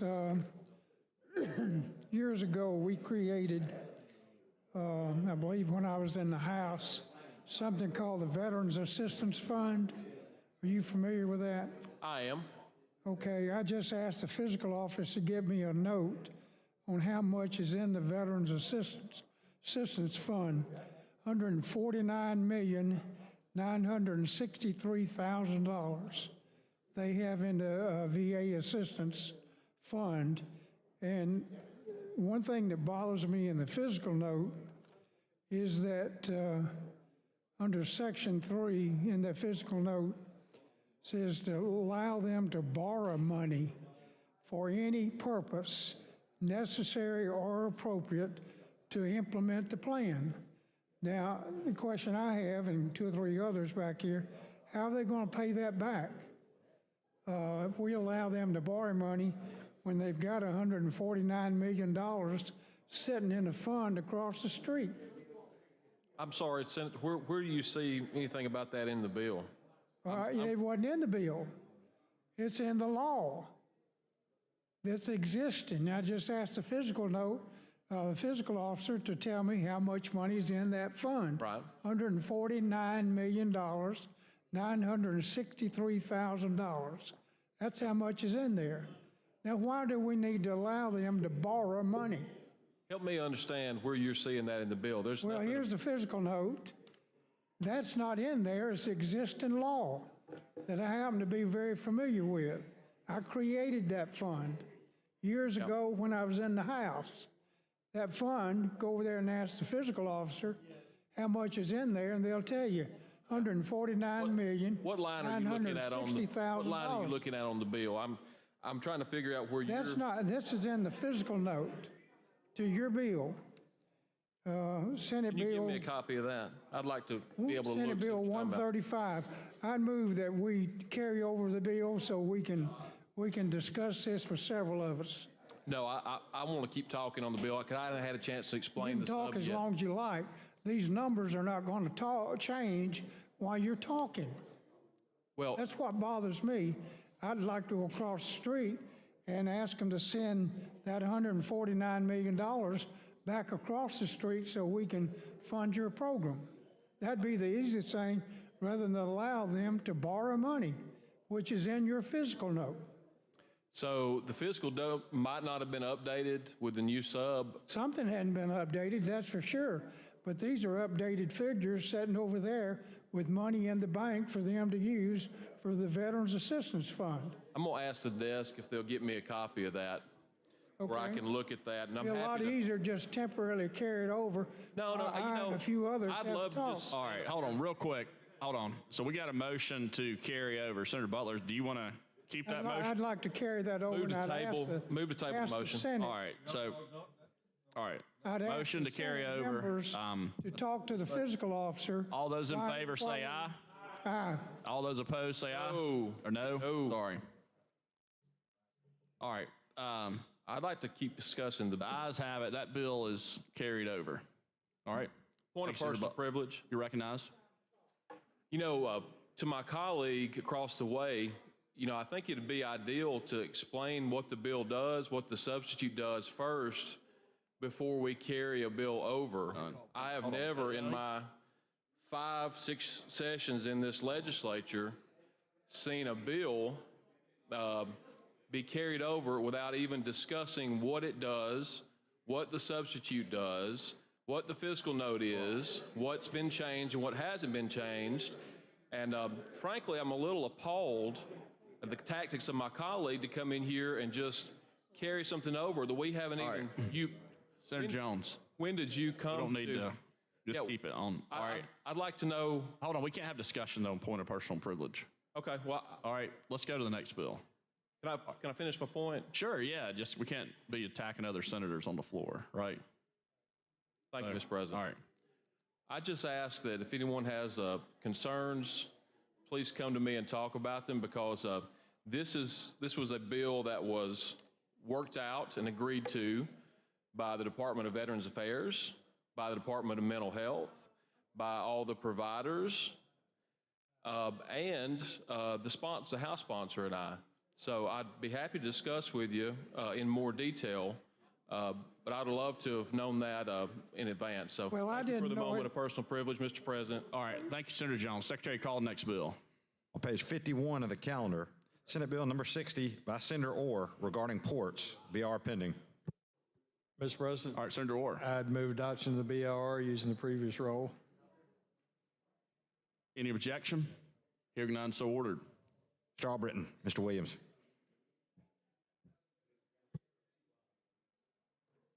(32 ayes, 0 nays). The BR is adopted. Secretary, call the bill.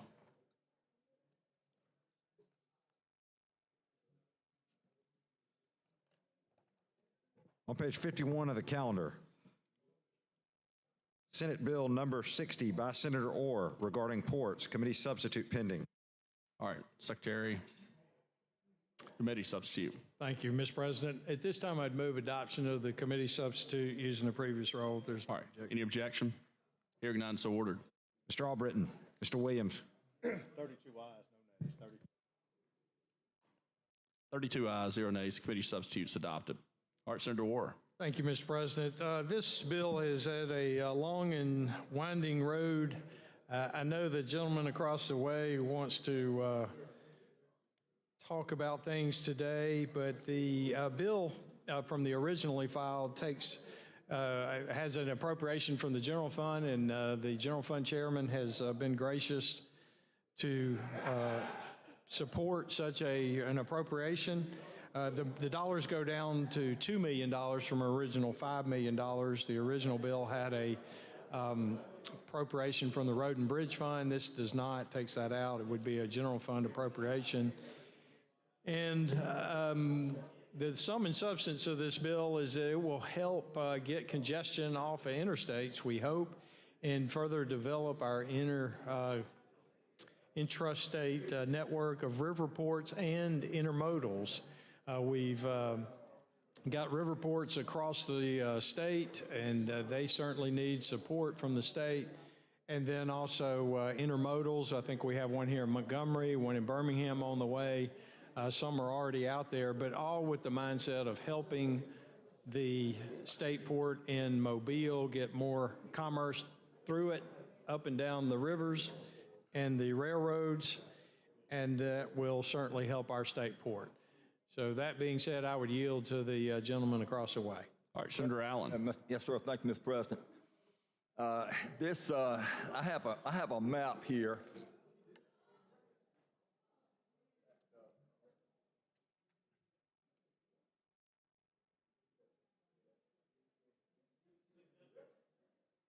Senator, I'm not here to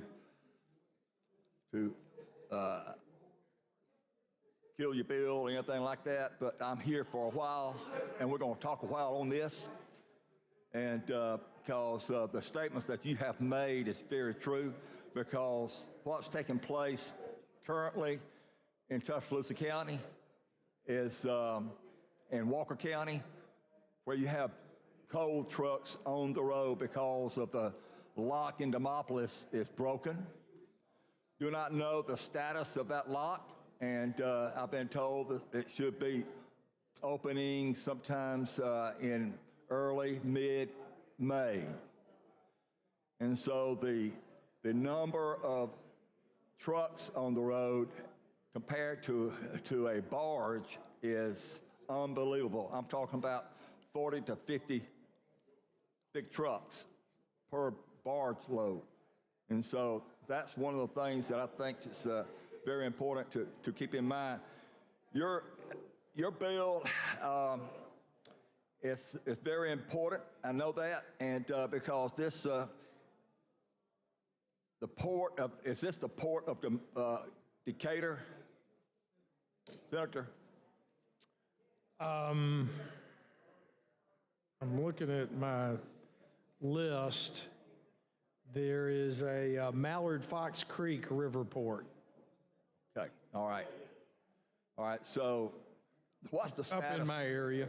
What's the status of that currently? Do you have any idea what's the status of that as far as the site prep, or is it?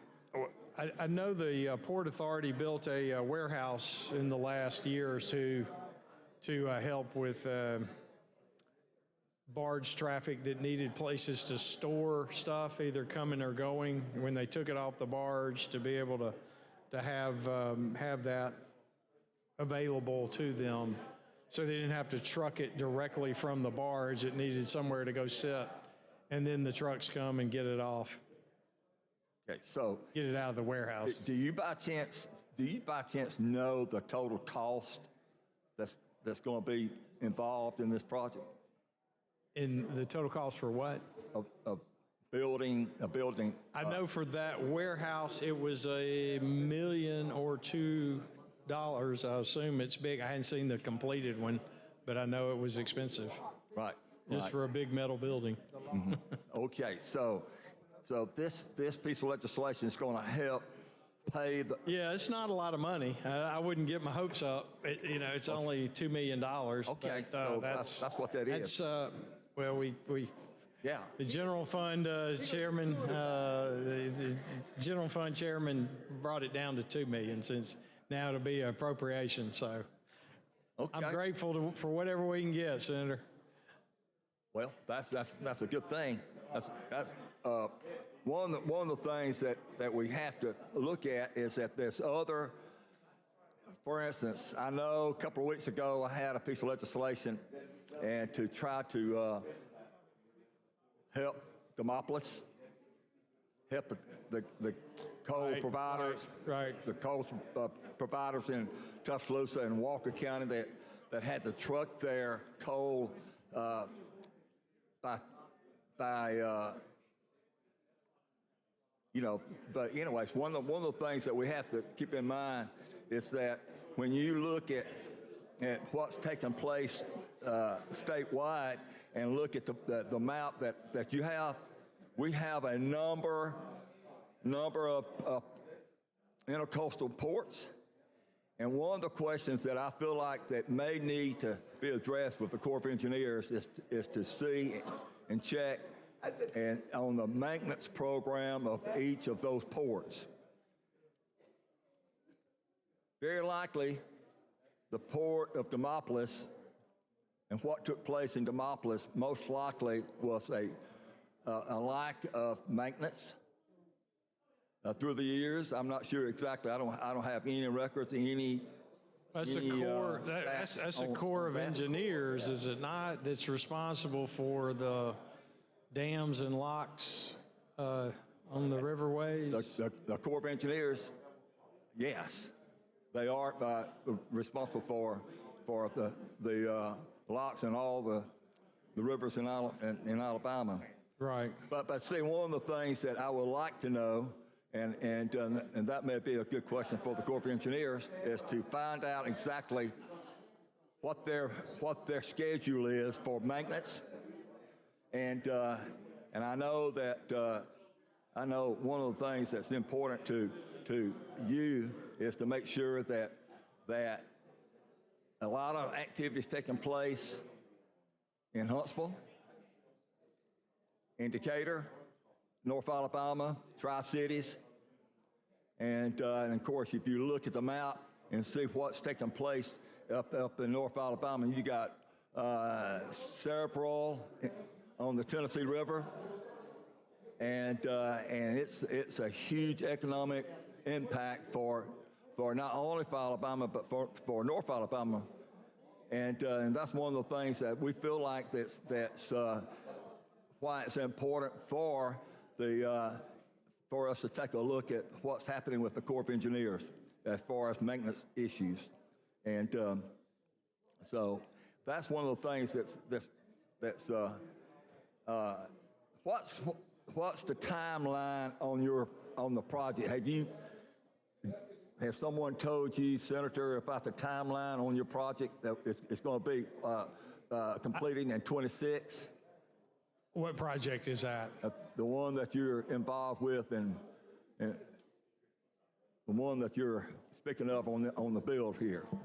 I don't have a project. Yeah, well, No, I do this because I think it makes sense for our state. If you're going to, and we've invested a lot of money in Mobile at the big port there, and I just saw a statistic today or yesterday that said their tonnage or TEUs, their containers had increased dramatically. I think it was in the month of March, their biggest month ever. Yeah. And or one of their best months ever. And so they're seeing a real ramp up. And I think with the Baltimore Harbor issues, they're probably going to gain from that somewhat. A little bit different neighborhood, but may see some real gains. But we need to invest upstream, and as our interstates clog and get more congested and more expensive to fix that congestion, using the riverways and the railways makes a whole lot more sense to not only use for importing through the Port of Mobile, but exporting and help our manufacturing base export out of the Port of Mobile and get goods through our state, through the rivers or through the railroads. And so we need to invest and help these, these local towns and places that have these intermodals and have these river ports, so we can take advantage of our gateway to the world through the Port of Mobile.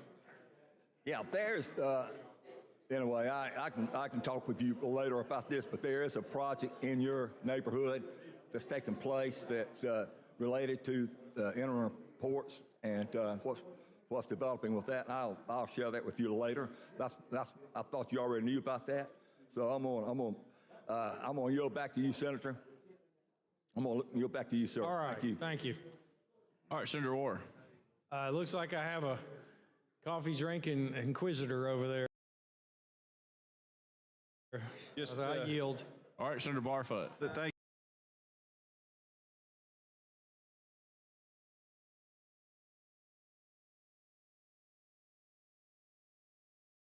you. Thank you so much. I'm appreciate.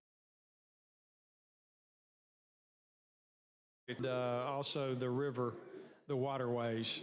I had some concern, and truth of the matter is I don't know where that project is, but I think one of my concerns or questions is that it had to be within an existing, and see if I can find that language in here. And I had some concerns that because that may not be up and running yet as to whether or not that would,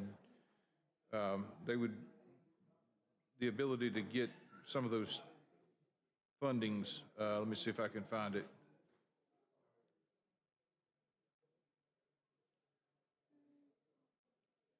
Yeah, well, just generally, line 97, priority of funding shall be given to inland ports and intermodal facilities that have proven performance in reducing congestion on public highways, proven performance to increase tonnage at port facilities.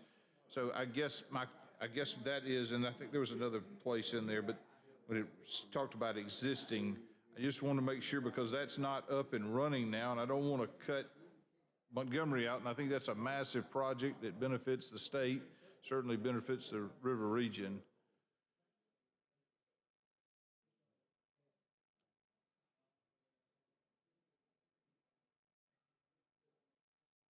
The only thing I see about existing is down on 158 and 163, but it doesn't change any existing laws on existing ports or anything like that. And I apologize, I didn't. I thought Senator Allen was going to be up here a while, and I was trying to track something down with LFO.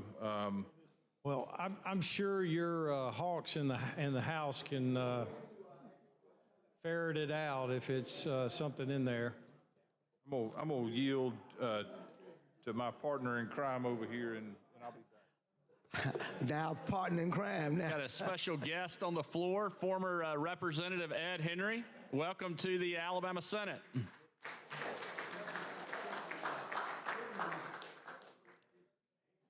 Senator Singleton. Yes, Senator Orr, thank you for bringing this bill. I've always, since I've been in in this legislature, and we've been dealing with all the funding we do at the Port of Mobile. While I think the Port of Mobile is important to the gateway of our state, however, I've always persisted that it wasn't the only port, in this state.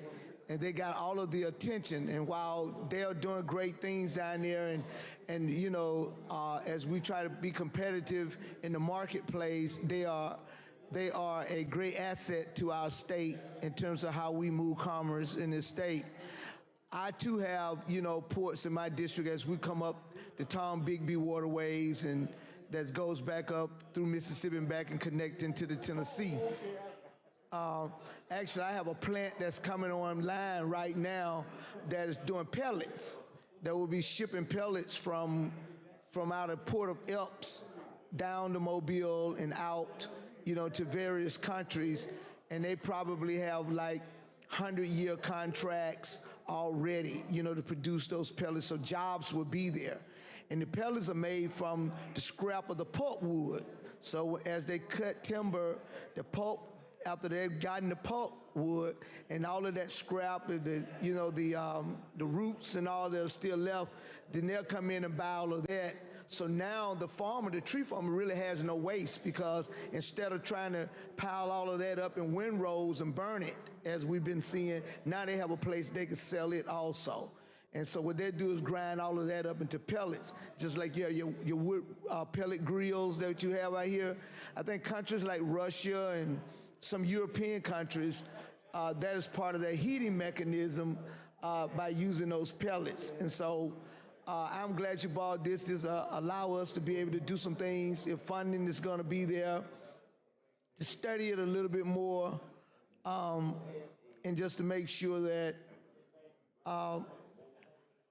other ports upstream, because I think that if you look upstream from Mobile, and as you all was talking about earlier about taking the strain away from some of the transportation veins on the highways, you got a east-west corridor in I-20 that comes across from the Port of Elps. And if in that port, and right across the river, is the port in Greene County. So, and they actually, you can stand on one bank and look over from Sumter County and look over into Greene County and look at the port over there also. So, and on the Greene County side, you have a lot of gasoline tankers and oil tankers that comes in, and they have over in the Greene County Industrial Park has a facility there to where they come in and mix detergent in your gasoline. I guess that's where they put the Tiger in your tank and ship it out from there for various different oil companies that buy from. And I think BP was in there at one point, Shell, and as they come and get the gasoline and take it out to the tankers' pumps, load it up on the tankers, come to your pump, to your local service station, grocery store, C-stores or wherever that may be. So our ports are important to us. I think that when you start looking up and down at Tombigbee, in terms of the locks and dams that we have coming up there, like I said, the port of Demopolis there, where we had the incident where it broke, and they're now putting it back into repair. We're finding our way back to putting it in operation. A lot of lumber comes out of there because you have West Rock Paper Company that's there, that's shipping a lot of paper products from that particular plant that either can go by rail in or through a barge down the river, down to the Port of Mobile. We can start to seeing, as we grow these ports, not only barges going downstream, but we could also have barges coming upstream, and say you can mount off on the Port of Elps in or the Port over in Greene County, and if you unload containers there, then you have the east-west corridor instead of a truck driving all the way from Mobile all the way to Mobile and coming all the way back up to take an east-west corridor. They can then come back upstream, load at the Port of Greene or Port of Elps, and be able to go I-20 east and west and continue to go on, and therefore you've taken a lot of strain off the interstate highways. Were he clear on that, Senator? Because we can go on and move this bill if he's clear. I think the gentleman over behind your left shoulder wanted to have some parting Okay, you want to ask some questions? comment, Okay, all right. then we'll move on. But I want to thank you for bringing this bill in because I think it's important. I wish we had more money to put into it than what we have, but I guess it's a start. It's a start. It's a start. That's where we are. It's a start. So thank you again, and I yield to the gentleman from Montgomery to whom want to ask some questions. Senator Barfoot.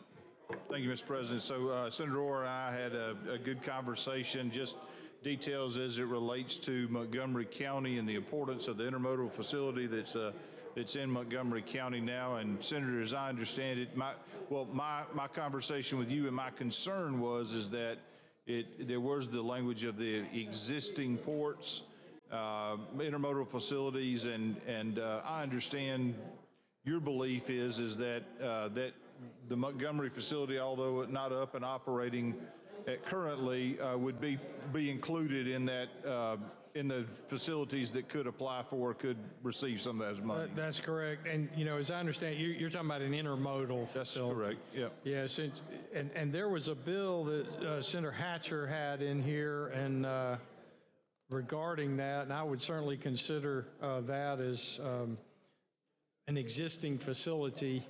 But if we need to clarify that in the House, I don't have an objection. I was looking here at a bill from 2019, so I've had a lot of versions of this bill, and was looking for the same language if it was in there back then, but don't have time to find it. But no, I have no problem with that. If you just tell your House colleagues to be on the lookout. We had if there was an amendment that either existing or currently under construction at the time. Currently under construction. What we don't want is to finance, and even the bill mentions this, every little county thinks, oh, I need to get some of that whopping $2 million and go get a port here and wherever just because they have a riverfront. And there's a requirement that it's going to help tonnage come through Mobile and that it's really going to help the greater system, not just because we want one. Understand. Thank you and support your idea. This time I'd move third reading, Mr. President, and using the previous role. All right, any objection? Hearing none, so ordered. Mr. Albritton. Mr. Williams. 32 ayes, 0 nays. Senate Bill 60 passes. Thank you, Senator Orr. Secretary, call next bill. Page 52 of the calendar, Senate Bill number 319 by Senator Albritton regarding state agencies. BR pending. Mr. President, Senator Albritton. move for the passage of the BIR using previous rule without objection. All right, any objection? Hearing none, so ordered. Mr. Albritton. Mr. Williams. 32 ayes, 0 nays. The BR is adopted. Secretary, call the bill.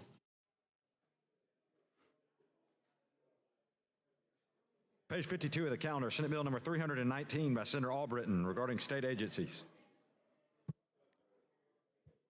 Mr. President. Senator Albritton.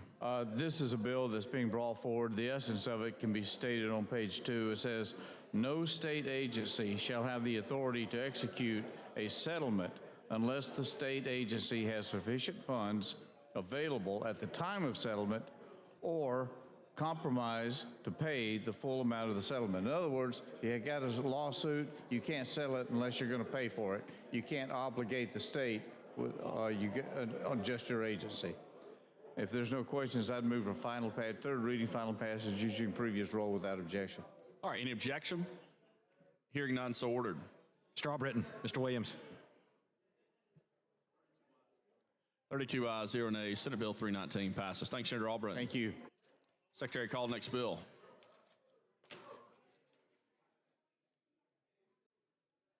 Page 59 of the calendar, Senate Bill number 324 by Senators Coleman and others regarding elections. BIR pending. Senator Coleman. Thank you, Mr. President. I move adoption of the BIR using the previous roll without objection. All right, any objection? Hearing none, so ordered. Straw Britton. Mr. Williams. 31 ayes, 0 nays. The BR is adopted. Secretary, call the bill.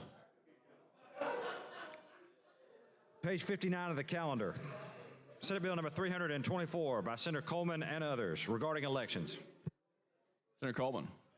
Thank you, Mr. President. What this does, in essence, is it changed the certification date of the nomination of a party. The party convention must sign and be filed into the Secretary of State's office no later than 74 days before the election. Move final passage of this bill using the previous roll without objection. All right, any objection? Hearing none, so ordered. Straw Britton. Mr. Williams. 31 ayes. 31 ayes, 0 nays. Senate Bill 324 passes. Thank you, Senator Coleman. Thank you. Secretary, call the next bill. Page 58 of the calendar, Senate Bill number 329 by Senator Barfoot regarding elections. BIR pending.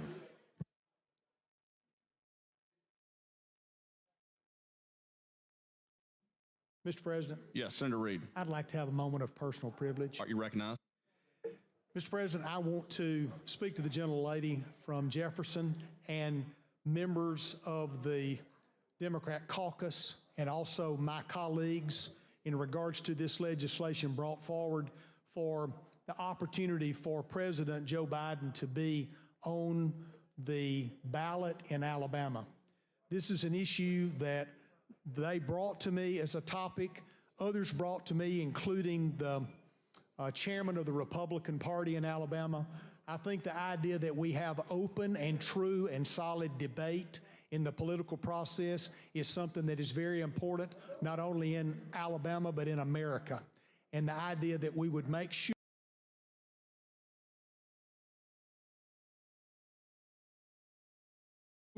as has been done in the past, in the other direction, that Republicans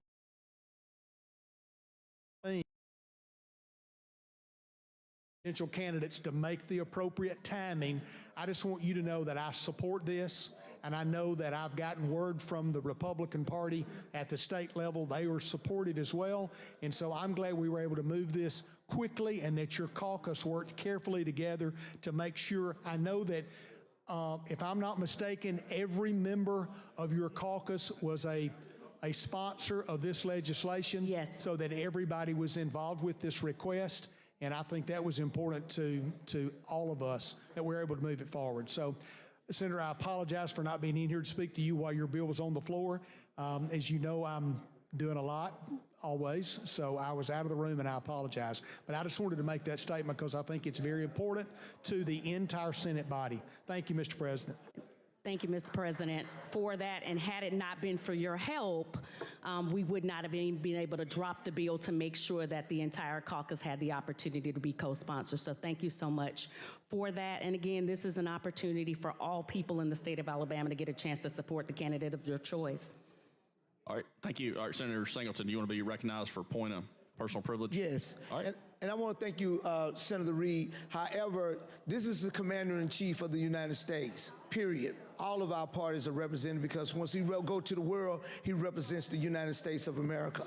Now, let me say this also, is that while that was a Senate bill that was going out, there is another vehicle that is coming that we may be able to ride on that was a bill by Representative Woods that we put an amendment on just in case that this may get hung up somewhere down the line. That bill may be in a position better to get passed and get final with that amendment as it come up. I think Senator Kitchen is going to handle that. He's been amenable to us being able to attach the amendment on. It got to put on in the committee. And so once that House bill comes up, we will be passing it. It may get out before the Senate bill, so we just found another vehicle to make it happen. Thank you very much. All right. Thank you, Senator Singleton. All right, we're on Senate Bill 329 now, so which is Senator Barfoot. Thank you, Mr. President. See my colleague across the way. I'd move for adoption of the BIR, but he may have some comments. Mr. President. Senator Smitherman. No, if you'll use this time, let's just pass the BR, and then you can explain to me what the bill is. You don't even have to yield to me, you just explain. Mr. President, I'd renew my motion to adopt the BIR using the short roll. All right, any objection to using previous roll? Hearing none, so ordered. Mr. Albritton, Mr. Williams.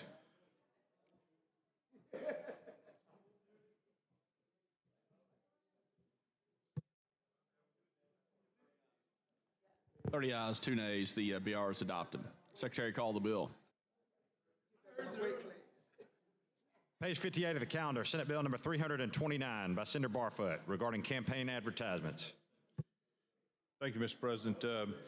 Get an opportunity to explain what this piece of legislation does. So under existing federal law, a 45-day period before a primary election or 60 days before a general election, advertisements by candidates airing on broadcast stations are entitled to the lowest unit rate. That's already federal law as it applies to those candidates.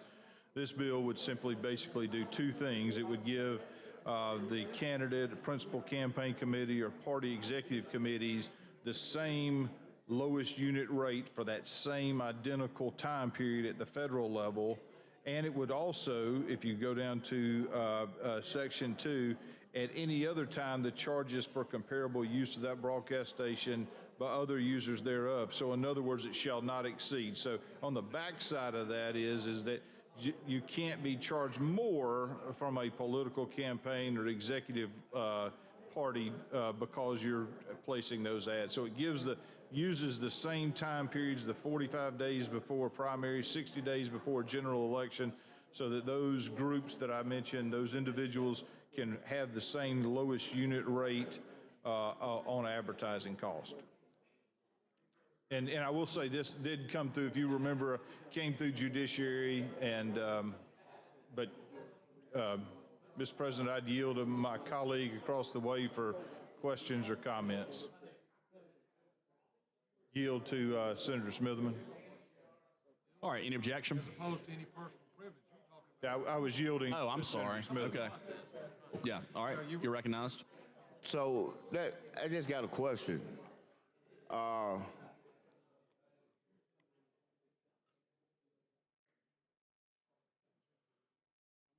How does this tie in to our rules where, well, let me just talk in these terms and then you'll kind of know what I'm talking about. I may not say it totally what I'm saying.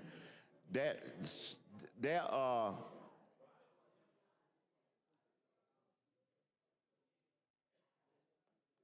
does this have any impact on the rules that are established that if you are a certain type of, I don't know, I won't say PAC, I'll say, just like you said, the party, okay, the party itself, not any candidate, but the party,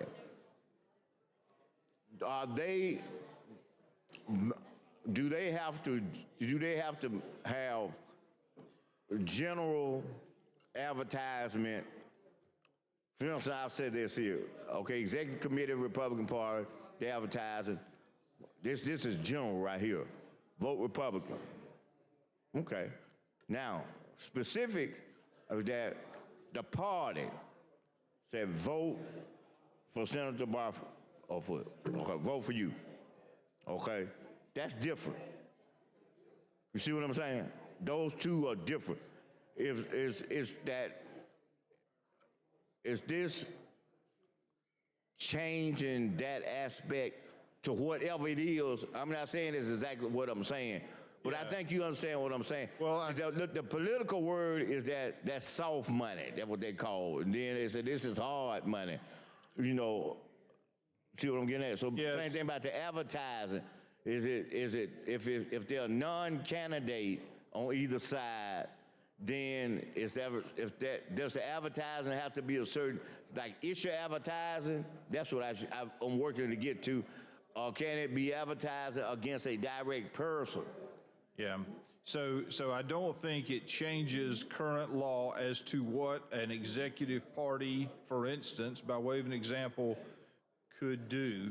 Okay. Advertising for someone, advertising against someone, advertising for a proposition, advertising against a proposition, same disclaimers. It doesn't negate any of those disclaimers that have to be on there. It just says using your example, if the executive party were to advertise any of one of the things that they could currently do, that they have to get the lowest unit rate that a candidate could get, because you know and I know that sometimes, you know, the free market is a great thing, but sometimes there's an opportunity for the advertisers to, you know, boost up those prices. Oh yeah, I know what you're talking about. It just says that those entities that are listed in here, along with the candidate, would be entitled to that same lowest unit rate under the federal days, which is 45 days before primary. As federal law, we're not touching that, not changing that.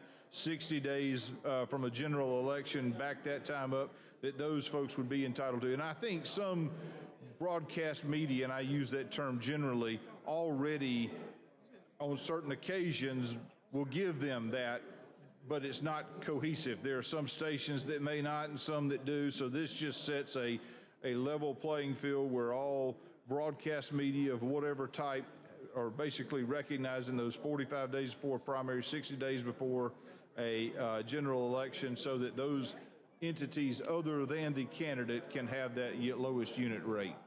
Okay, now one last question.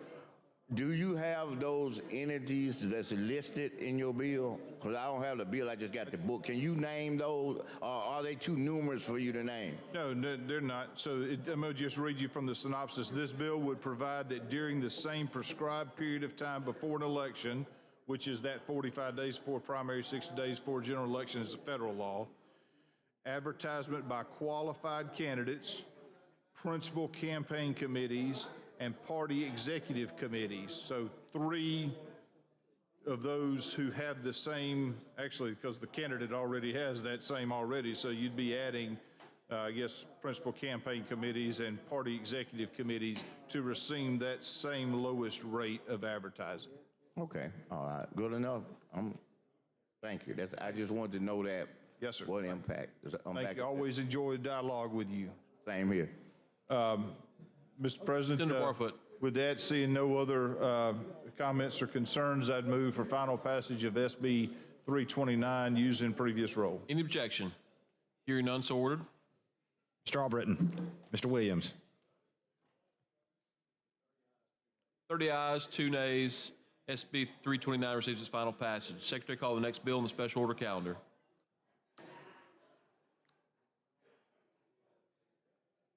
Page 41 of the calendar, Senate Bill number 281 by Senator Melson regarding financial institutions. BR pending. Thank you, Mr. President. This bill, as my colleague calls it, is a consumer protection bill. Would that be correct? That's correct. Okay.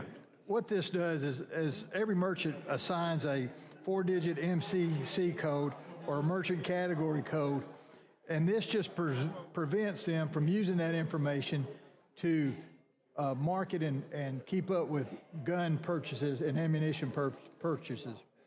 So it doesn't do anything, as my colleague over there wanted to know, nothing to do with ATF as far as they still have to go through all those that when they normally do for purchasing this information. It's pretty straightforward. It's going to ask to move the BIR if any problem using previous row. Senator Smithers, you want to speak to the motion? Any objection? I do something wrong? Can I have a moment of personal privilege after you do the vote? After the vote. All right, go right on. Move. All right, any objection to using previous roll? Hearing none, so ordered. Mr. Albritton. Mr. Williams. Thank you, Mr. President. 32 ayes, no nays, the BIR is adopted. Senator Smitherman, you're recognized for a moment of personal privilege. Yeah, I'm not going to get run over, am I? That's my moment of personal privilege. I want to ask, am I going to get run over by you? No, sir, not today. All right, well, thank you. That's the only moment I voted. I had to ask. I'm going to yield back to him. Senator Melson. As I said, this bill, I already stated what it does. Several states have already enacted this. This wasn't an issue until they started doing a separate code for these purchases, and this just reins it in. It doesn't involve any banks being kept up with, only the credit card companies. So I'd like to move for final passage and using previous row. Any objection? Hearing none, so ordered. Oh, I'm sorry. I apologize, Mr. President. I guess I need to say, having voted on the previous prevailing side, I'd like to reconsider because I have a substitute. No. Oh, Okay. substitute. Desk will receive the sub. Read the sub. Thank you. What the sub do?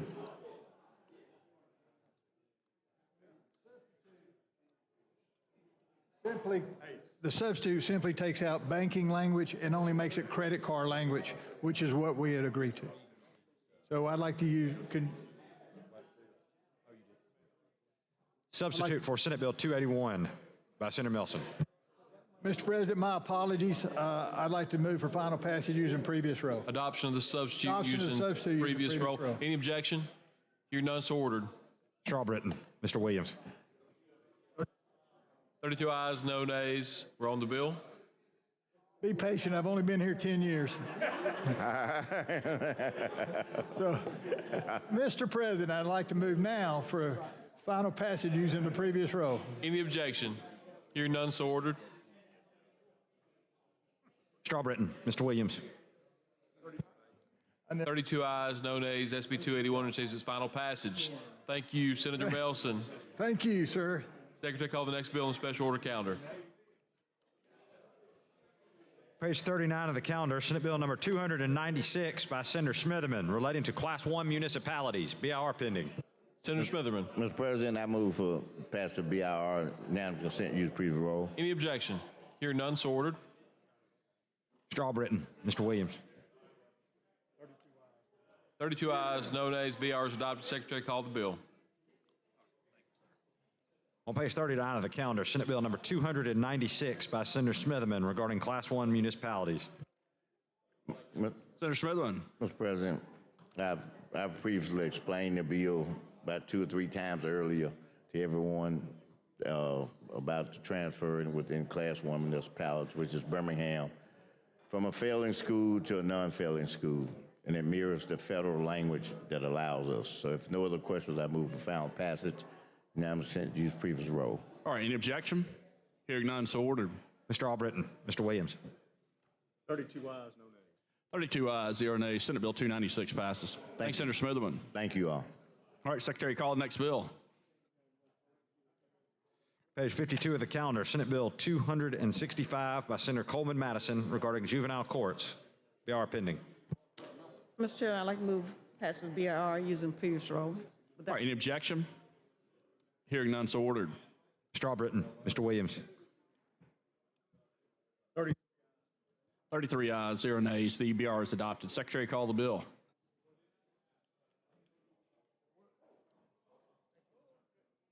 On page 52 of the calendar, Senate Bill number 265 by Senator Coleman Madison regarding juvenile courts. Committee substitute pending. Before we get on that, I want to recognize a former senator on the floor, former State Senator Cam Ward, that's now the Director of the Pardons and Paroles. Welcome to Alabama Senate. Great to have you today.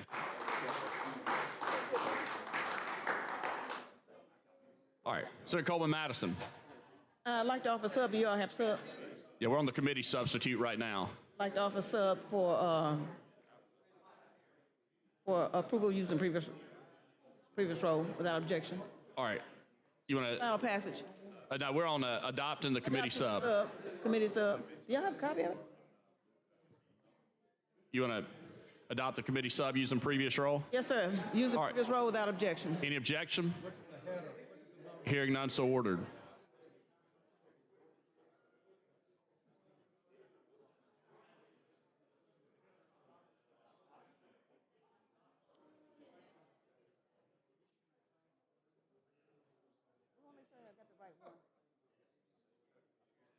Okay. All right. Thank you. Call previous roll. Mr. Albritton, Mr. Williams. 33 ayes, 0 nays. The committee substitute's adopted. Senator Coleman Madison. Thank you, Mr. Chairman. This is an agency bill, and basically what this does is strengthens the process for connecting juveniles with wraparound services with DHR. Basically, right now, the Alabama Juvenile Court is deemed as the court that takes in all these children. What this does is that it consolidates the paperwork, coordinates it with pardons and parole, not pardons and parole, but the juvenile parole system. It also connects them with other support agencies such as education to make sure there's a continuum with the child. In addition to that, they work with the courts in that the DYS has to accept children in the fiscal year 2025 within 16 business days after receiving all the paperwork. And so what this does is allows them, if there's an overage, that they have to pay those courts for that, and this is an agreed upon bill. Move final passage, use the previous roll without objection. Any objection? Hearing none, so ordered. Mr. Albritton, Mr. Williams. 33 ayes, 0 nays. Senate Bill 265 passes. Thanks, Senator Coleman Madison. Thank you, Mr. Chairman. Secretary, call the next bill.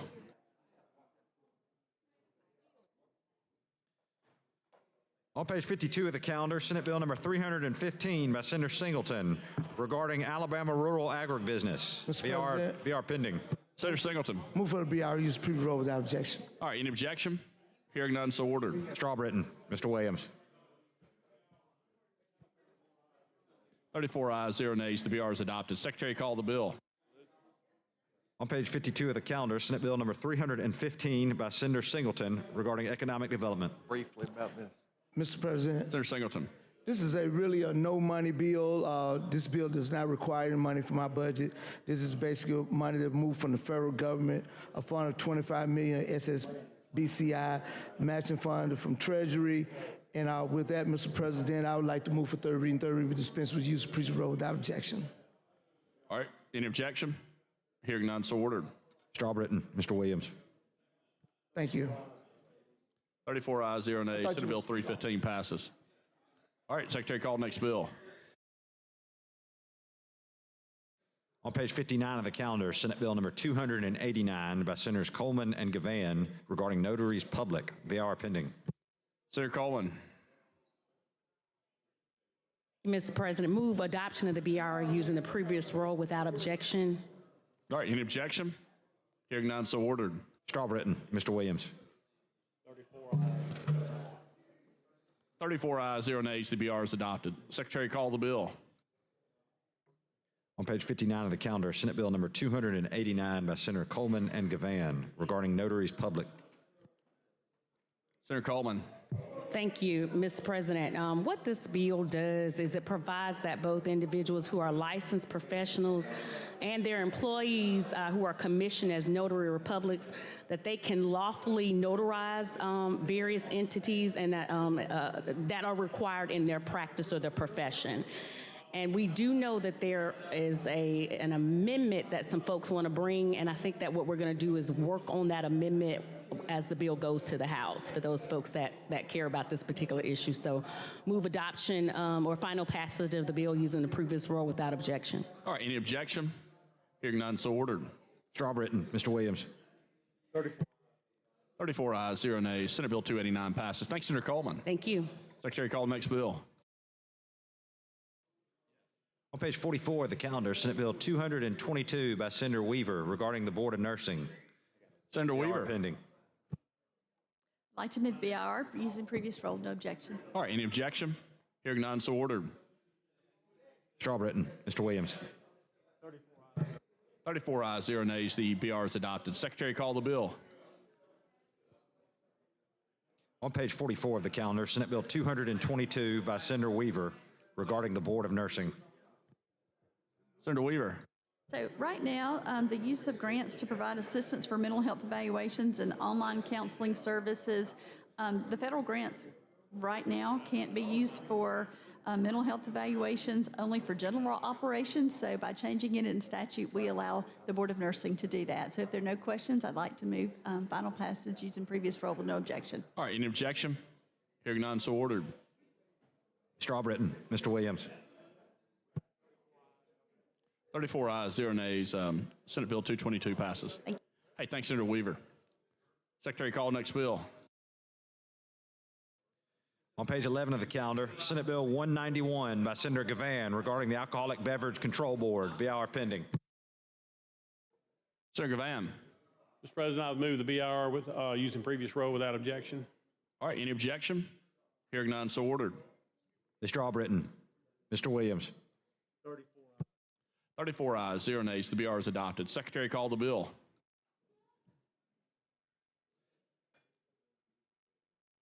On page 11 of the calendar, Senate Bill number 191 by Senator Gavan regarding the Alcohol Beverage Control Board. Senator Gavan. Mr. President, it came to my attention sometime over, I think perhaps during the sunset meeting, I'm not sure when it was, but that the ABC board could not own its own warehouse. And there was a possibility of looking at constructing a new warehouse for the wholesaling. There's a law that is on the books today that says that the ABC board can't own any property. We let all sorts of divisions of government own their own property, but except we don't let ABC board do that. And I didn't want to try to get into, don't remotely want to try to get into the issue of the retail locations, but as far as the wholesale locations, I think it's just good business sense that we at least have that option. They may not choose to use it. They may choose to continue leasing, but they also may choose to now, if we were to pass this, to lease with the option to purchase. So I see one of my colleagues across the way, so I will yield to. All right, Senator Barfoot. Thank you, Mr. President. I just want clarification. It's a very short bill. I just want to make sure, as I understand it, Senator Gavan, this is not the retail stores that they can own. This is only the warehouse, or I think it says warehouse or warehouses. Right? That's correct. Okay, thank you. All right, Senator Gavan. There are no further questions. I'd move for final passage using previous rule without objection. All right, any objection? Hearing none, so ordered. Mr. Albritton. Mr. Williams. 34 ayes, 0 nays. Senate Bill 191 passes. Thank you, Mr. President. Thank you, members. Thanks, Senator Gavan. Secretary, call the next bill. On page 48 of the calendar, Senate Bill number 322 by Senator Chambliss regarding the Department of Corrections. BR pending. Mr. President, Senator Chambliss. I move the BR using the previous rule. It's already been passed. That's correct. Thank you, Mr. President. I have a substitute, and I know Senator Roberts has some questions and comments. This bill, as I mentioned Thursday before we carried it over, we still had some work to do. It's coming out of the Joint Prison Oversight Committee, and with that, Mr. President, I would yield to my colleague. All right, do you want to offer the substitute first or no? Yeah, let's go ahead and get that on you. Thank you, sir. All right. I'd move the substitute using the previous rule. All right, Secretary, read and receive the substitute. Let me get it read first, and we'll get on that motion.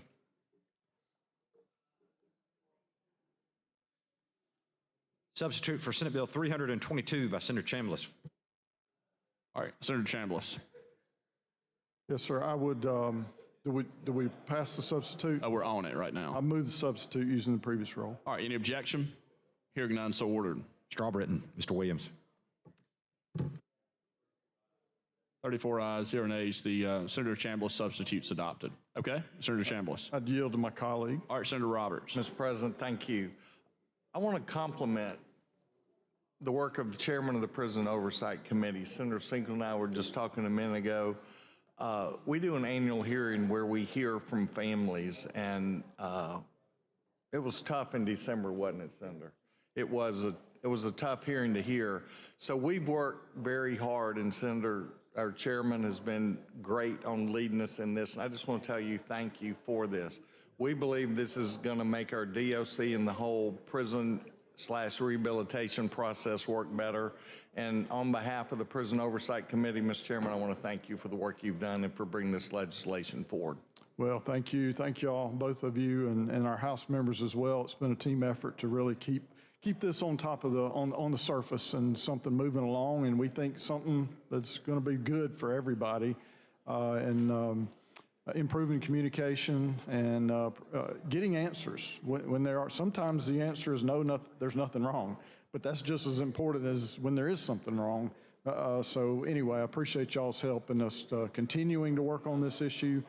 This is probably not the last thing we'll do, but continue to work on that and make things better. Appreciate you, sir. Thank y'all. All right. Thank you, Senator Roberts. Senator Chambliss. Mr. President, I move final passage using the previous roll. All right. Any objection? Hearing none, so ordered. Strawbritton. Mr. Williams. 34 ayes, 0 nays. Senate Bill 322 passes. Thanks, Senator Chambliss. Thank you for your leadership. Thank you, Mr. President. Yeah, Secretary, call the next bill.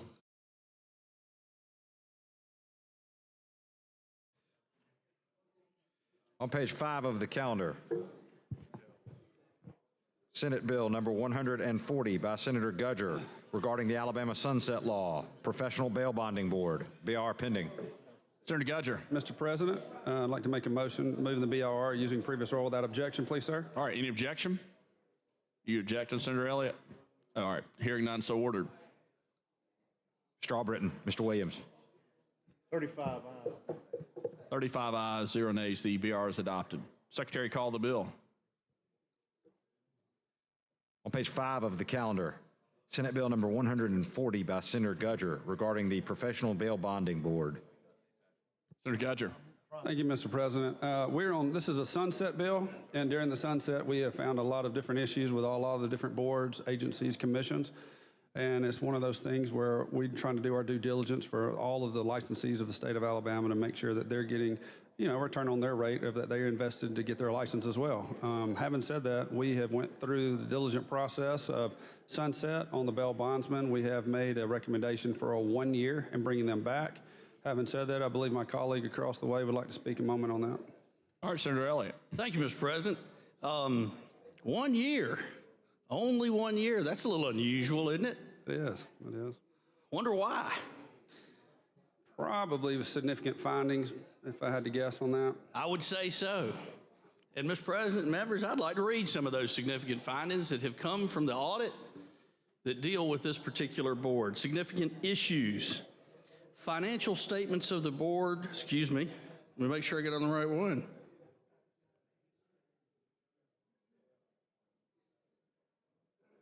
Pardon me. There's a lot of these. Significant issues, 18 payments made out to Smith Warren Management Service were analyzed, and of the 18, 17 invoices were discovered to have been submitted and paid by the board before the services were performed. This violates Alabama's Constitution. Section 93 prohibits the state from lending credit or money to individuals or corporations unless explicitly authorized. Violates fiscal policy. Fiscal Policy and Procedures Manual, Chapter 6, Section 3C explains that the state does not allow payment for goods or services because there is no authorizing statute. However, there are 3 exceptions: prepayment to the federal government, travel advances for Department of Revenue examiners, and advanced travel or prepaid travel expenses. Contracted services are not covered in the exemptions to this policy. Next significant issue, the Department of Examiners of Public Accounts could not verify the accuracy within many of the board's financial statements due to an abundance of discrepancies. Let me just reread that last part. An abundance of discrepancies. Failed to use stars, failed to submit fees collected from licensees and applicants, deposited a license fee into another agency's state treasury fund. Next significant issue, 3 out of 6 board members indicated that the Alabama Professional Bail Bonding Board needed to prioritize handling of the complaints they received. Now, this is a key function of a board, right? Is dealing with the complaints they receive. The board received 1 complaint in 2020, 13 complaints in 2021, and 10 complaints in 2022. These complaints weren't even investigated until March of 2022. Next issue, 11 out of 22 licensees indicated they were not informed of the board's policies, rules, and bylaws. In addition to this, 10 of these licensees also indicated they believe the board does not respond to inquiries in a timely manner. Next significant issue, the board paid contract administrators for administrative services prior to the effective date of 2 emergency contracts. That's a lot of emergencies.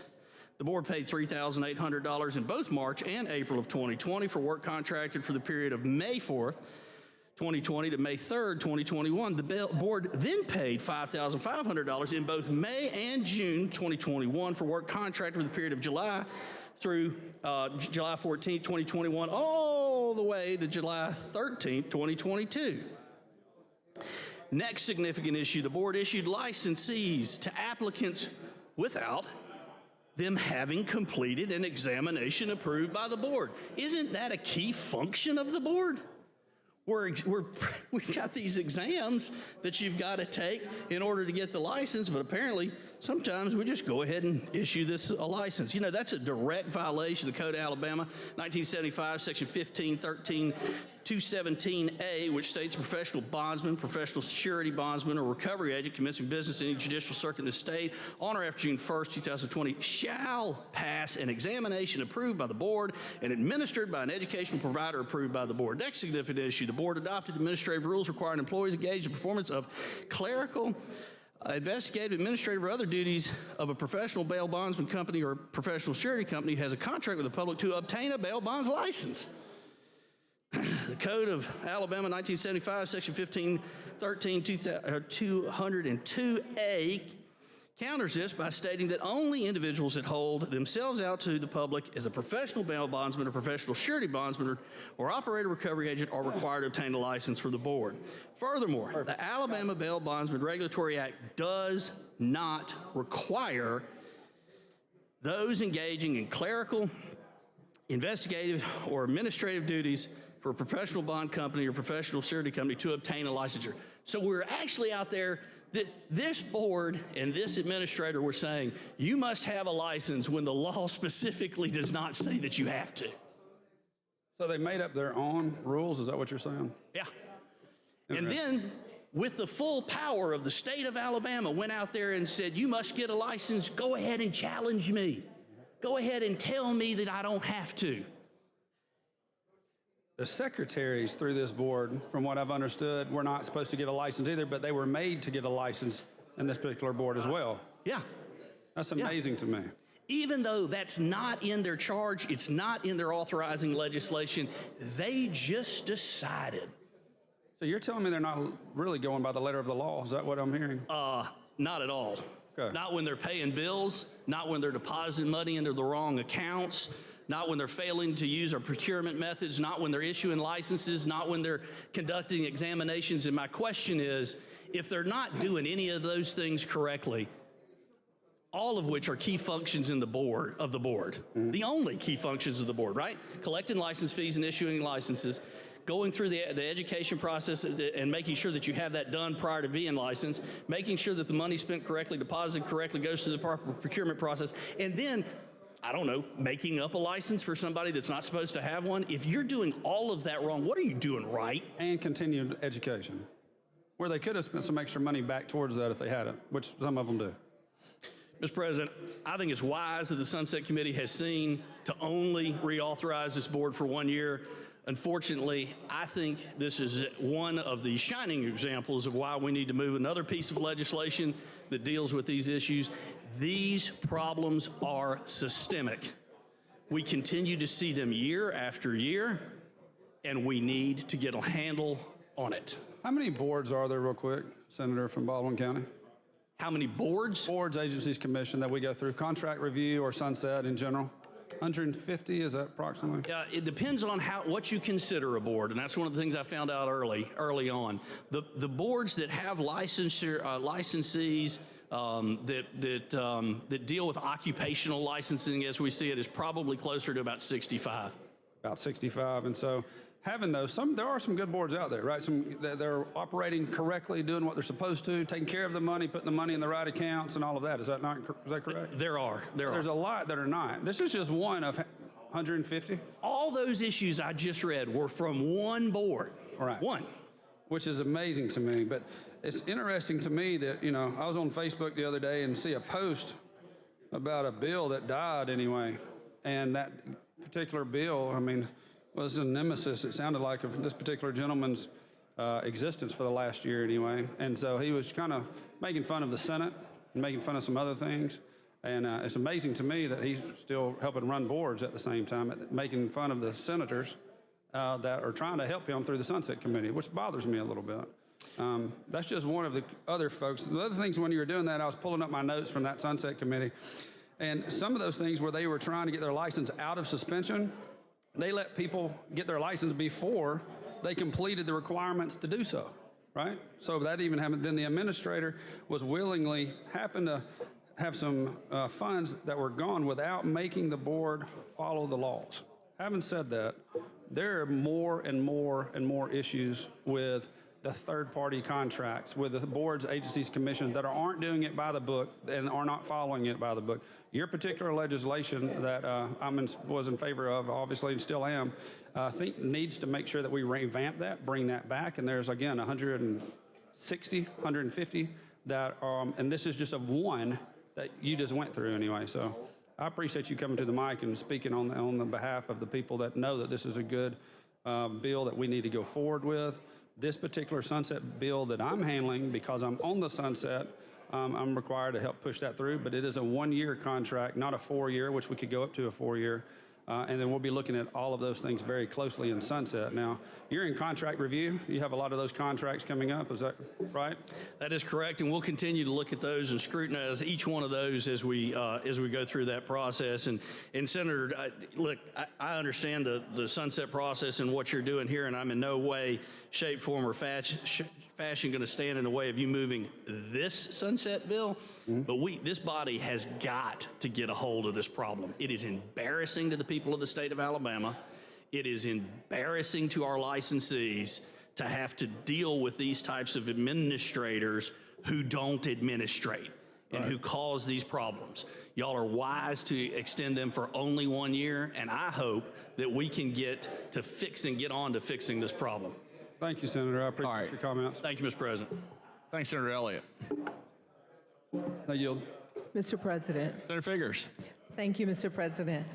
Senator Gudger, I just wanted to put my 2 cents worth in on these licensure boards. As you know, I have served on the Sunset Committee for 20-some-odd years, and I resigned because I didn't like the way business was being started to be handled, because I really think that if there's a problem with a board or some boards, from my experience, you need to look at each board individually because they represent different interests, different businesses, different categories, and different industries. So to put them all in one boat and do what Senator Elliott wants to do in SB 224 that he has introduced, which is about that thick, I don't think that's a good thing to do. In fact, I don't think it's good to pass any legislation with the bill that's thick. You need to break it apart and break apart the issues. And it all stemmed from him. Well, I'm not going to say that, but anyway, we know what it stemmed from. Yeah, we do. You do with most bills that you introduce. But in any event, I think it will be irresponsible of this legislature or of this legislative body to pass SB 224, putting all those boards in. We've never had so many complaints from just all over the state about what that bill is trying to do. So that if there are problems with a certain licensure board, look at that licensure board, see what is going on, give it the time that it needs to figure out what the problems are, and then resolve them. But do them one at a time individually. That's all I would ask and support. And from being on Sunset Committee, knowing the various types of problems that come up, many of the problems that the boards have, it's not even because it's their fault per se. It's about appointments, not being able to have quorums. I mean, so many different things that causes them that it's not even their fault. But whatever is going on with any licensure board in the state, please take your time and figure out exactly what is wrong so that you don't throw out everything trying to fix one thing that it was because one or two other boards' problems. Point taken. I'd love to dialogue with you on that if that's okay for a second. Of course. So from what I'm hearing you say, which I agree with you, it's a step-up process. So as boards or agencies, commissions are coming through sunset, we look at the ones that truly are needing help, right? Yes. And need that. And as those can't get help if you sunset them for 1 year and they come back and still need help after that, you give them a chance. Then we figure out where maybe putting those into a particular place here at the state so that they can be managed more efficiently and properly. Is that correct? Exactly. And then you also include those licensees who have to go before those boards to obtain their licenses, right, and where the problems are coming. Because even the surveys, the respondents who respond to the questions that the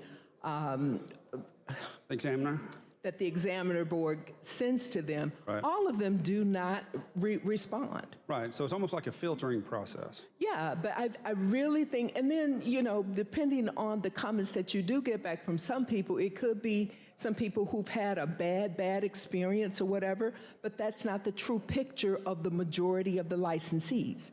So you really need to take your time to find out exactly what the problems are, why they're being caused, and then move from there. That is what I would advise. I think that's wise and point taken. I thank you for bringing that to our attention. Thank you so much. Thank you, Mr. President. Thanks, Senator Figures. Senator Kelly. Thank you, Mr. President. Senator Gudger, it seems like that there's a number of these things. When I've heard this long laundry list of findings from the Examiners Board, and having served on Sunset, it seems like there's a number of boards that just have this laundry list, and there's some common denominators there. There is. And a lot of them is the same. That was the significant findings that Senator Elliott from Baldwin County just talked about. A lot of that is leadership and who's in charge and how they're operating their particular agency. Part of that is also where their money is coming in and where that money is going out, obviously, and we have to be accountable for that. And then the last is they have the full state's authority behind them for all occupations in the state of Alabama. The key for us is to making sure that that's handled efficiently, properly, and so that it has character in the way that those licensees are obtaining their license so they can do their job every day. Well, some of these boards and commissions are probably pretty small, so they have to have help. Is that correct? That is true. Okay. So when they do that, what's the process that's normally done when they fill that role right there? Ask me that question again. I'm sorry. So when you have a board or a commission that's relatively small that doesn't have a full staff, what is the process that they go through to be able to meet all these needs? You have two different ways. You can do a third-party contract with somebody that's got an agency that has anywhere from investigators to secretaries to somebody that's overseeing throughout the state paperwork and being able to get that license back to them.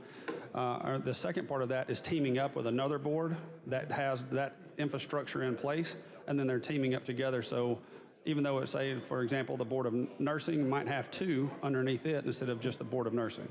So that's the process of them trying to merge together or trying to hire out a third party. Okay, third party type. Third party, yes, which they have the infrastructure. Okay, and so when you've got one that's got this extensive findings, as we've had several, I believe, and only renew them 1 year, sounds like this is a pretty extensive list to even renew for 1 year. What other options are there? Well, we can sunset that board if the sunset committee approved that, which we've done that this year with a particular board. The other side is doing it for 1 year, which is about the minimum that they can leave and then come back to see if they have fixed those issues.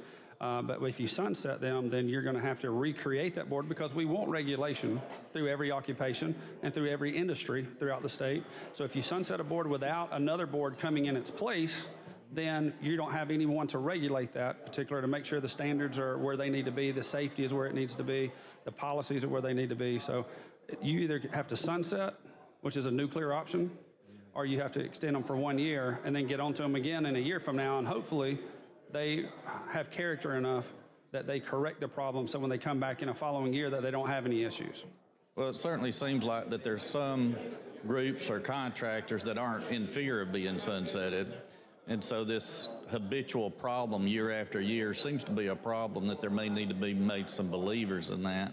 So I think with these boards that continue to have problems year after year, not just a problem here and there, but extensive problems that go on, maybe we need to make a stiffer approach this time, next time. I think that's a good point anyway, because we haven't done that in the past. And so we've just extended and extended and extended and extended and extended. That's where we are today, and that we're having to clean up some of the things that we haven't dealt with in the past.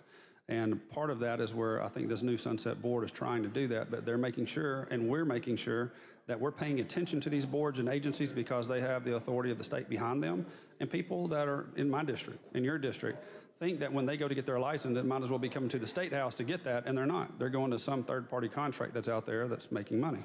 So I like your idea. I think I'd like to collaborate with you on that as we go forward for a good idea to how to handle these boards as we go forward with the examiner's office and with LSA.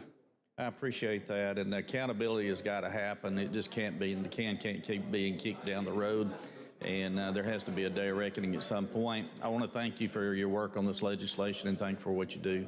Thank you, Mr. President. Thank you, Senator. All right, Senator Gudger. We'll make a final motion for approval using previous roll without objection. All right, any objection? Hearing none, so ordered. Strawbritton. Mr. Williams. All right, 35 ayes, 0 nays. Senate Bill 140 passes. Thanks, Senator Gudger. Thank you, Mr. President. All right. Secretary, call the next bill. On page 72, Senate Bill 166 by Senator Coleman Madison and others relating to Jefferson County. BR pending. Senator Coleman Madison. Thank you, Mr. Chairman. I'd like to move the BRR using previous roll without objection. All right, any objection? Hearing none, so ordered. Strawbritton. Mr. Williams. 35 ayes, 0 nays. The BR is adopted. Secretary, call the bill. Page 72 of the calendar, Senate Bill number 166 by Senator Coleman Madison relating to Jefferson County. Senator Coleman Madison. Thank you, Mr. Chairman. This bill is relative to Jefferson County retirement system, and basically it's a housekeeping measure to delete obsolete terms, including references to employees and things like that. One good thing about this bill, it adds definitions to define a person with disabilities and what their survival benefits will be like, as well as those members who are vested, but it basically clarifies a lot of things. It includes that the members who serve on the personnel board will have to complete a background check. Other sections of the law that allows them to use electronic forms for authorizing retirement system, but it basically brings us into modern day as far as what they do and clarifies a lot of benefits for the retirees and their beneficiaries. So if there are no questions, I would like to move final passage using previous roll. All right, any objection? Hearing none, so ordered. Strawbritton. Mr. Williams. 35 ayes, 0 nays. Senate Bill 166 passes. Thanks, Senator Coleman Madison. Secretary, call the next bill.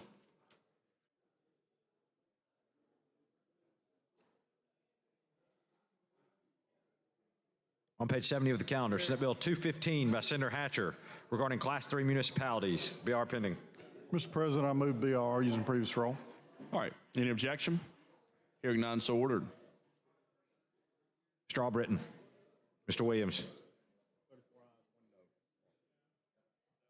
34 ayes, 1 nay. The BR is adopted. Secretary, call the bill. Page 70 of the calendar, Senate Bill number 215 by Senator Hatcher regarding Class 3 municipalities. Mr. President, move final passage using the previous roll. All right, any objection? Hearing none, so ordered. Strawbritton. Mr. Williams. 34 ayes, 1 nay. Senate Bill 215 passes. Thanks, Senator Chambliss. Secretary, call the next bill. Page 69 of the calendar, Senate Bill 216 by Senator Hatcher regarding Class 3 municipalities. Senator Chambliss. Mr. President, I move BR using the previous roll. All right, any objection? Hearing none, so ordered. Strawbritton. Mr. Williams. 35 ayes, 0 nays. The BR is adopted. Secretary, call the bill. On page 69 of the calendar, Senate Bill number 216 by Senator Hatcher regarding Class 3 municipalities. Senator Chambliss. Mr. President, I move final passage using the previous roll. All right, any objection? Hearing none, so ordered. Strawbritton. Mr. Williams. 35 ayes. 35 ayes, 0 nays. Senate Bill 216 passes. All right, Secretary, call the next bill.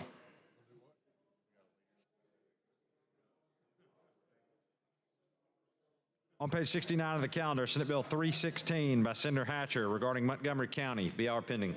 Mr. President, I move move BR using previous role. All right, any objection? Hearing none, so ordered. Mr. Albritton, Mr. Williams. 35 ayes, 0 nays. The BR is adopted. Secretary, call the bill. On page 69 of the calendar, Senate Bill 316 by Senator Hatcher regarding Montgomery County. Senator Chambliss. Mr. President, I move final passage using previous role. All right, any objection? Hearing none, so ordered. Mr. Albritton, Mr. Williams.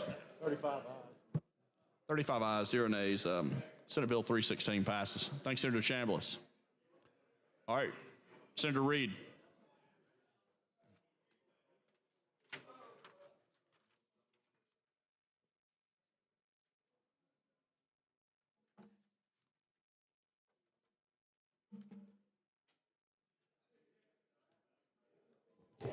Mr. President. Senator Reed. Thank you, Mr. President. Ladies and gentlemen, we've had a good job today, good work today. We had a full calendar of Senate bills that were important to all of you, I am confident, and I appreciate your hard work and diligence. So with that, I'm going to make an announcement that we adjourn until 10 a.m. on Thursday, April 25th. All right, heard the motion. All those in favor say aye. Aye. Any opposed? We stand adjourned. Thank you, Mr. President.